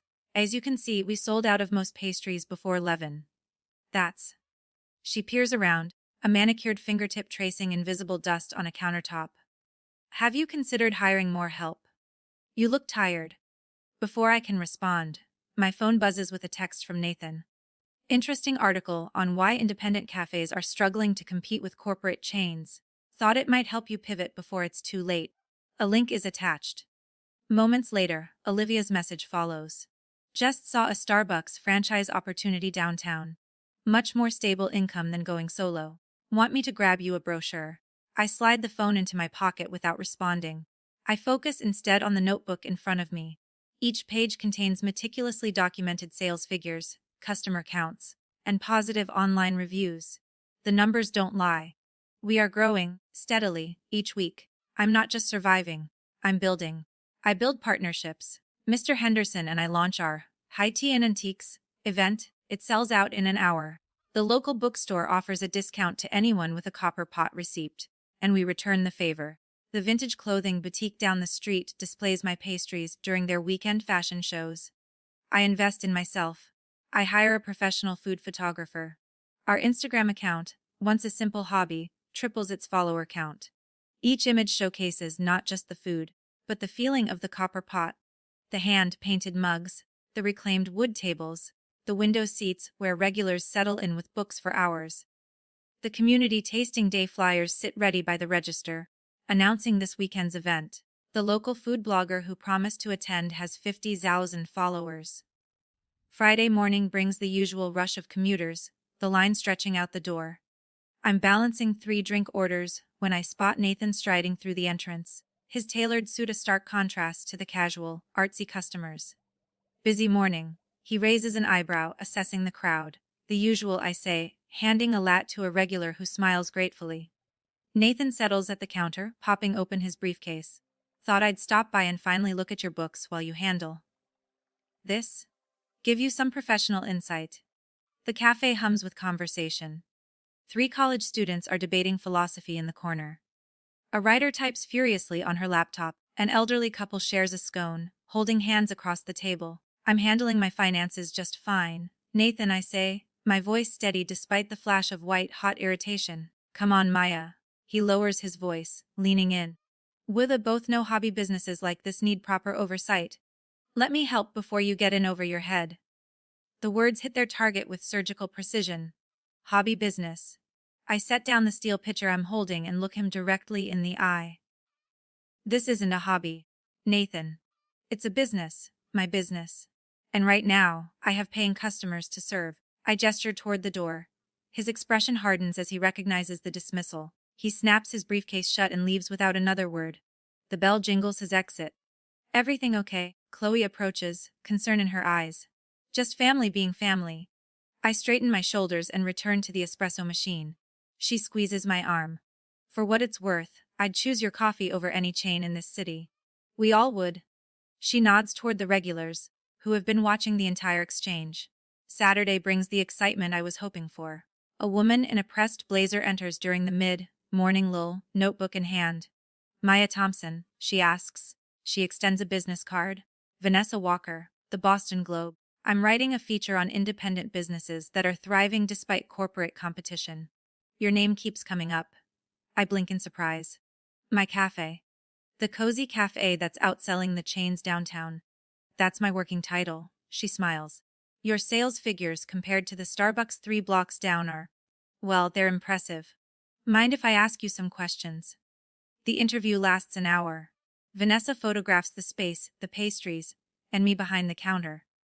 She notes the steady stream of customers, the warm greetings, the comfortable atmosphere that corporate chains try to replicate but never quite capture. When she leaves, I check my email. A catering inquiry. It's from Vantage Point Software, the prestigious tech company that just opened its headquarters downtown. We've heard wonderful things about your pastries. Would the Copper Pot be interested in providing breakfast for our weekly executive meetings? The next afternoon, the Globe article goes live. The headline is exactly as Vanessa promised, with a subheading, How the Copper Pot Created a Community Hub While Outperforming Corporate Revels. The article highlights our consistent growth. It highlights my partnerships with other local businesses. It quotes regulars who choose us over the cheaper, more convenient chains. And, most beautifully of all, it includes a graph showing our sales trajectory, a steady, sharp, upward climb that defies the typical first-year slump. My phone rings nonstop with congratulations. The cafe fills with curious newcomers clutching the newspaper. Chloe pins the article to our bulletin board, right in the center. That evening, I curl up in my small apartment above the cafe, listening to the familiar creaks of the old building. The article is open on my tablet. With a deep breath, I copy the link and paste it into the family group chat. My only message: the Copper Pot was featured in the Globe today. I set the phone down, not waiting for a response. Tomorrow brings another 4 a.m. bake, another day of proving myself. Not to them, but to me. Continue. The aroma of fresh sourdough fills the cafe as I pull another batch from the ovens. 6 months in, and the Copper Pot has evolved from my desperate dream into something thriving and real. The chalkboard menu above the counter has doubled in size, featuring customer favorites that started as experimental weekend specials. Emma, can you take these scones to the display case? I hand a tray to one of my new part-time employees, still getting used to delegating after months of doing everything myself. Sure thing, Maya, she nods with a smile. They smell amazing. The brown butter sage ones sold out before noon yesterday. Should I tell customers we're limiting 2 per person today? Says Thomas, my other new hire, as he steams milk for a cappuccino. I consider this while wiping flour from my hands. Let's see how it goes. I made an extra batch. The cafe hums with morning activity, laptops open, conversations flowing, the espresso machine singing its steady song. My gaze drifts to the wall where local papers, including the Globe, have featured the Copper Pot in 3 separate articles. The latest headline reads, Boston's hidden gem, no longer hidden. Behind the counter, a new, industrial-sized mixer stands beside my original one. A necessary expansion after landing catering contracts with 3 local hotels. The Riverside, the Magnolia, and the Wellington now serve my pastries with their morning coffee service. Their daily standing orders alone have pushed my revenue to heights I never imagined. Monthly total, Chloe announces, sliding a paper across the counter during a rare quiet moment. She's graduated from barista to my assistant manager, handling finances while I focus on baking and expansion. The number at the bottom of the page makes me blink twice. 48,000. That can't be right, I whisper. Double-checked it myself, Chloe says with a proud smile. Ope 17% from last month. The hotel accounts put us over the top. I lean against the counter, my legs suddenly wobbly. When I opened this place, my father predicted I'd be lucky to break. They $15 a month after expenses. We've more than tripled that estimate. My phone buzzes with the distinct tone I've assigned to family messages. For a moment, I consider ignoring it. These days, I don't rush to check their texts like I once did. But curiosity wins. Dad, saw another article about your cafe. Remember, a flash in the pan isn't success. My heart sinks, but only slightly, not like before. The words don't cut as deeply now. I scroll down. Nathan, popularity isn't profit, Maya. How are your margins looking? Olivia, you've had such lucky timing with that location. Hope it lasts. Mom, honey, we're just worried you're working too hard on something so temporary. Don't burn yourself out. 6 months ago, these messages would have launched me into a spiral of defensive explanations and desperate proof offering. I would have typed paragraph, long responses with attached spreadsheets and business projections, begging for their validation. Today, I simply type, monthly revenue just hit 48,000. We're expanding wholesale to 3 hotels. If you're interested in seeing the operation, we're hosting a community tasting day next Saturday. All are welcome. I pocket my phone without waiting for their replies. The kitchen timer beeps, calling me back to what actually matters. Later that evening, I sit in Dr. Winter's office for my weekly therapy session. The soft leather chair cradles me as I describe the family texts. Notice anything about your reaction this time? She asks, her silver frame glasses reflecting the warm lamplight. I didn't feel the need to prove anything, I realize aloud. I just stated the facts. She nods. That's significant progress. What's changed? I consider this tracing the patterns in the carpet with my eyes. I think I finally see the pattern. No matter what I achieve, they minimize it. If I make a 15,000 lozen, they'll say it's not 30,000. If I make a 48,000, they'll say it's just luck, or it's temporary. And what does that tell you? Dr. Winters asks. That it's not about me. The realization settles in my chest, heavy but somehow freeing. It's about their insecurity, or maybe just their fixed idea of who I am in the family system. The dreamer, the creative one, the impractical one. Which means I'll never get the validation I've been seeking, I say. The truth of it is both painful and liberating. They can't give what they don't have. She smiles gently. So, where does that leave you? I think about the woman who came back 3 times last week just for my cardamom coffee cake. I think about the hotel manager who called my pastries the highlight of his guests' mornings. I think about Emma and Thomas, and how they chose to work at the Copper Pot when they had other offers. It leaves me creating instead of proving, I say finally. Building something that fulfills me, rather than chasing approval I'll never get. The weight that lifts from my shoulders nearly makes me float out of the chair. Saturday arrives with perfect weather for the community tasting day. Tables spill onto the sidewalk, where we've set up samples of new menu items. Local vendors I've partnered with, the coffee roaster, the tea importer, the local jam maker, have booths displaying their own products that complement my baking. The lemon, blueberry tart is getting rave reviews, Emma reports, refilling a sample tray. And those journalists from Food and Wine want to speak with you when you have a minute. I'm about to head their way when a familiar silver Lexus SUV parks across the street. My stomach tightens as 4 figures emerge: Dad in his weekend golf shirt, Mom clutching her designer handbag, Nathan in business casual, despite the weekend, and Olivia with her picture, perfect family in tow. They weren't supposed to come. I invited them as a courtesy, a simple statement of fact, never expecting them to actually show up. Family? Chloe asks knowingly, noticing my expression. I nod, straightening my copper pot apron. This should be interesting. They move through the event like visiting dignitaries, examining everything with critical eyes. I greet them with professional courtesy, then excuse myself to speak with the journalists. From the corner of my eye, I watch the family dynamics unfold.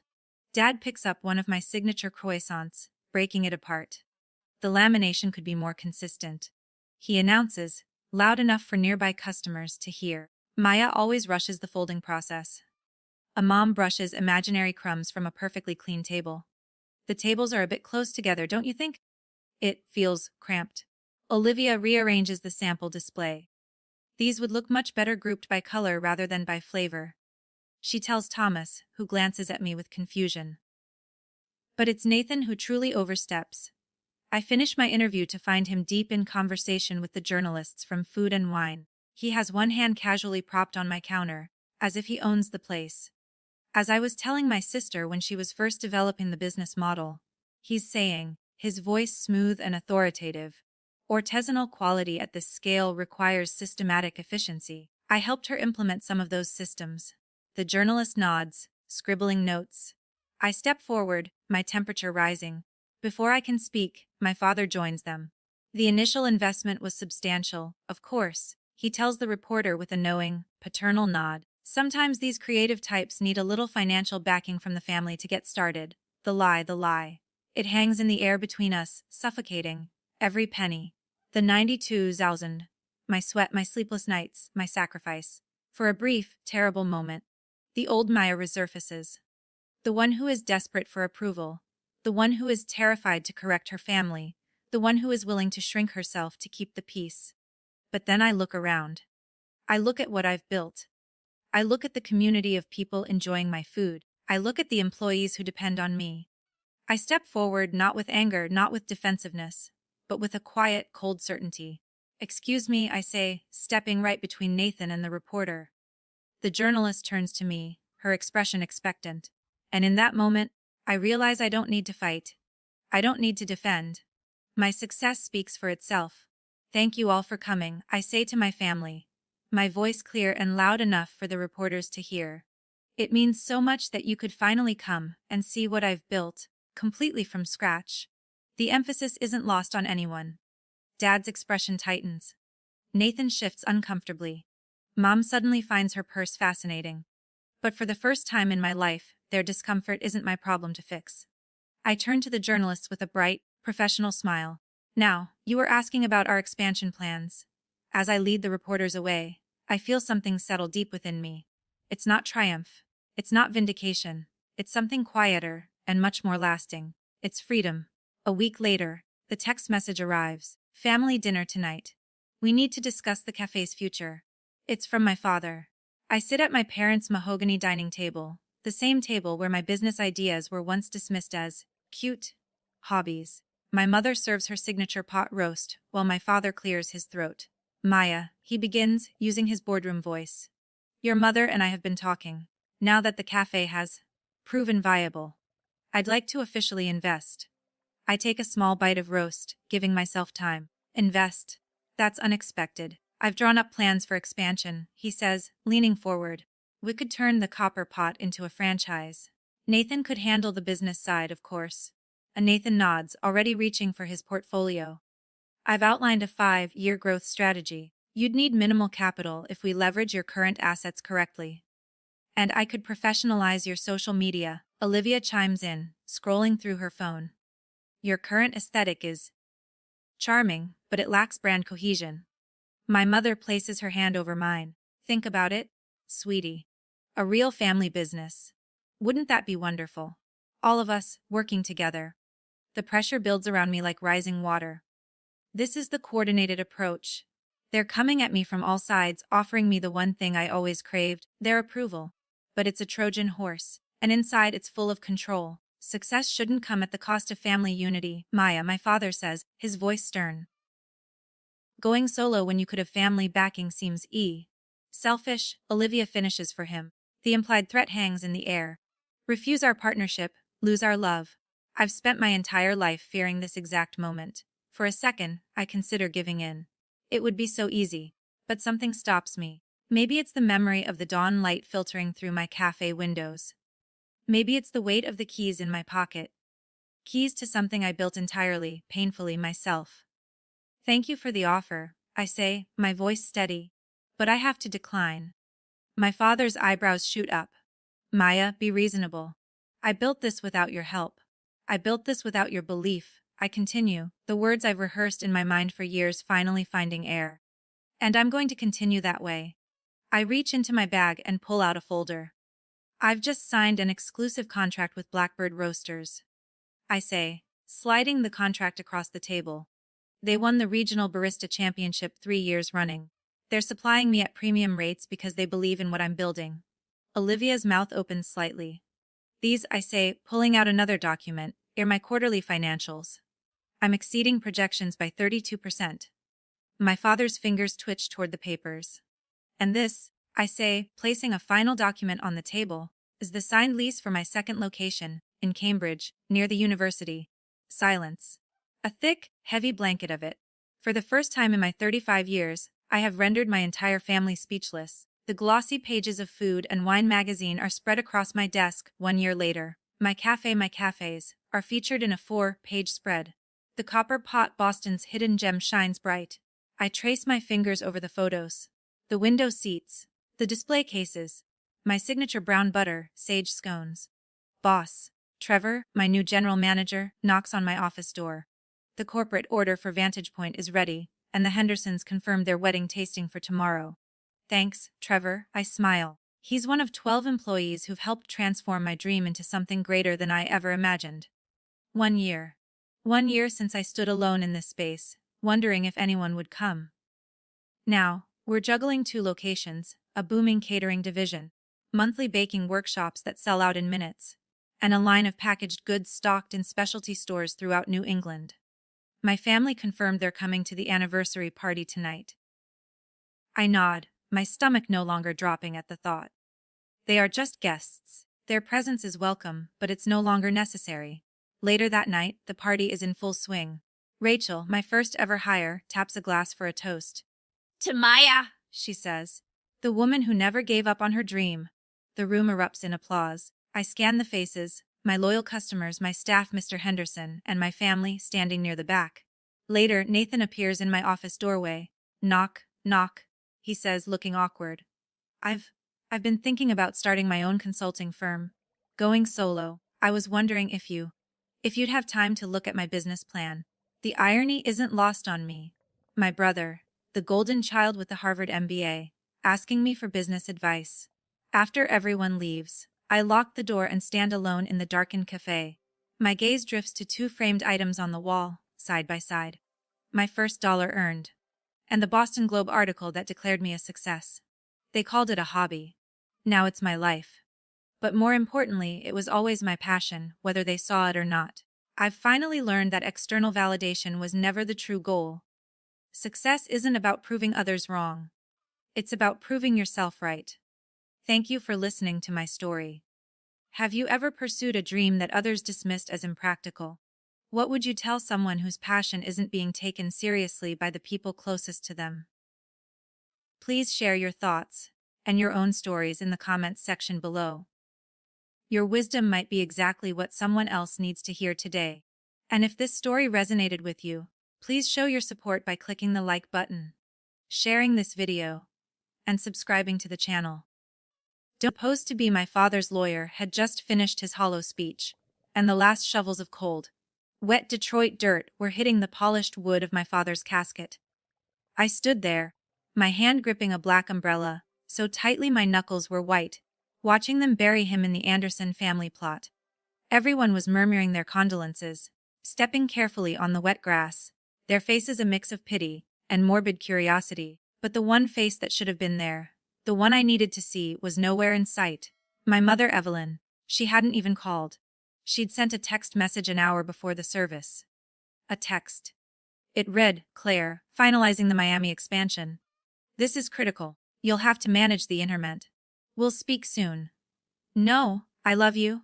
No, I'm heartbroken. Just manage the interment." And I knew who it was. We was Julian Croft, the slick, polished consultant she'd brought into our family business, Anderson Heritage Interiors, a year ago.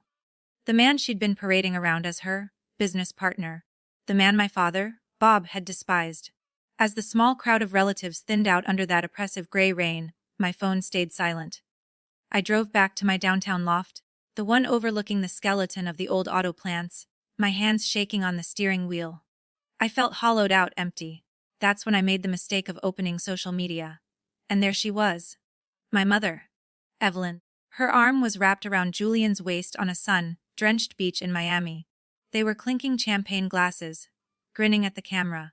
The caption, posted just an hour ago, while I was watching my father's coffin be lowered into the ground. Screamed. To new horizons and shedding old weight. Shedding old weight. Bile rose in my throat. While I was burying my dad, she was toasting her new beginning. The grief I felt began to curdle, twisting into something else. Something sharper. Angrier. The hours dragged. The storm outside battered my windows, a miserable soundtrack to the worst day of my life. Midnight came and went, and then, at 1:17 a.m. my phone buzzed. I glanced at it. An unknown number. But as I looked closer, my blood ran cold. I knew that number. It was my father's cell phone. The one I had memorized since I was a little girl. The phone that was supposed to be turned off, buried in a box of his personal effects. I opened the message. 4 words. I'm alive. Come to the cemetery. Now. My heart didn't just slam. It stopped. Then it exploded, pounding against my ribs so hard I thought I'd be sick. This had to be a joke. A sick, twisted, horrible prank. Who would do this? Julian, my mother. But what if it wasn't? I grabbed my keys. I didn't change out of my black funeral clothes. I bolted down the stairs and out into the downpour. My windshield wipers were useless against the sheets of rain. I specced through the empty, slick streets, back to those imposing iron gates. The cemetery was pitch black, the fog swallowing the gravestones, turning them into ghostly shapes. This was insane. What if it was a trap? What if it was some sick game? I parked, the tires sliding in the mud. I stepped out, my flashlight app cutting a weak beam through the darkness. I walked toward the Anderson family plot, my feet sinking into the soggy earth. "Dad," I whispered, my voice trembling. And that's when I saw it. A shadow, moving behind the ancient oak tree near my grandfather's headstone. A voice cut through the thunder, a voice I thought I would never hear again. "Claire, kiddo, is that you?" The shadow lunged toward me, and I screamed. He grabbed me, his arms wrapping around me tight, his coat soaked through. "It's me, kiddo, it's me. Keep it down." He pulled me deeper into the shadows, away from the road. His grip felt real. I could feel his heartbeat, or maybe it was mine, pounding against my chest. This was not a ghost. This was not a trick. I froze, then hugged him back, my voice cracking. "Dad, how?" We buried you. "I saw."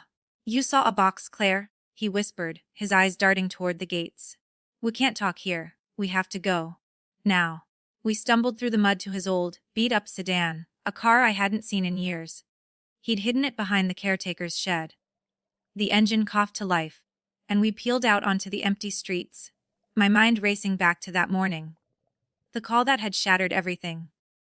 If you've ever felt the sting of betrayal from someone you love, or if this story is already grabbing you, please take a moment to hit that like button. It really does help. And if you want to hear what happens next, make sure you subscribe and ring that notification bell so you don't miss the rest of this story. I'd been at my loft, sipping coffee and working on a new marketing pitch for Anderson Heritage Interiors. Our family firm, started by my grandfather, specialized in restoring historic landmarks. It was my legacy as much as his. My phone rang. An unknown number. "Miss Claire Anderson." A nurse's voice trembled. "This is Detroit General. Your father, Robert Anderson, collapsed at his office. It was a sudden cardiac event. They're working on him, but miss, it's critical. You need to come now." The words hit me like a freight train. Dad, my dad. He was the steady one, the bedrock of our family and our business. Gone. Just like that. I dropped my mug. It shattered, scattering ceramic shards across my floor. I didn't even stop to clean it. I sped to the hospital, laying on the horn, weaving through traffic. By the time I arrived, a doctor pulled me aside in that sterile, fluorescent hallway. "He didn't make it," he said flatly, no emotion in his voice. He handed me a clipboard. "We'll need you to sign these forms for the estate and the release. No details, just forms." My knees buckled. I had just seen Dad last week. We'd argued about a supplier invoice. He looked tired, yes. His face was lined from years of grinding it out in this town, trying to keep a legacy business alive. But he wasn't sick. I called my mother right there, my tears blurring the phone screen. Evelyn picked up on the third ring, her voice cool and distant, like she was in a board meeting. "Claire, what is it?" I choked out the words. "Mum, it's Dad. He's gone. A heart attack at the office." There was a pause. Not a gasp, not a sob, a cold, calculating pause. "I see," she said. Her voice was perfectly level. "Claire, this is a terrible time. The Miami deal is in escrow. It's very delicate. Just sign whatever the hospital needs. I'll handle the corporate transition from here." The line clicked dead. Corporate transition. Not or family, not or grief. The afternoon was a blur. The funeral home, the hurried arrangements, and then the burial at that old urban cemetery, the rain turning the ground to sludge. My relatives huddled under umbrellas, whispering. "Where is Evelyn?" My aunt muttered to my uncle. "A wife skips her own husband's burial. It's a disgrace." "Heard she's off with that Julian Croft," my uncle whispered back. "The one who's been sniffing around the company. Bob hated him." I'd knelt by the fresh grave after everyone left, the mud soaking through my black dress. "Dad," I whispered to the dirt, "Mum's acting so strange. It's like she's relieved." The wind howled through the rusted gates, and I felt this gnawing doubt. Dad's last health check was clean. No heart issues. Stress, yes. The fights with Mom about the business had been bad. But a sudden, fatal heart attack. Now. Dad snapped me back to the present. His knuckles were white on the steering wheel of his old sedan, as we merged onto the highway, skirting the decay of the city. "Evelyn has been after my shares for months," he said, his voice low and gravelly, a voice I'd never heard from him before. "She and that snake Julian," pushing me to sign over my controlling interest in Anderson Heritage to them. "He's not just her partner, Claire," he said, glancing at me. "He's her lover. He's been feeding her lies about expanding offshore, about how my old-fashioned way of doing business was holding them back. They forged emails. They threatened to cut me out completely.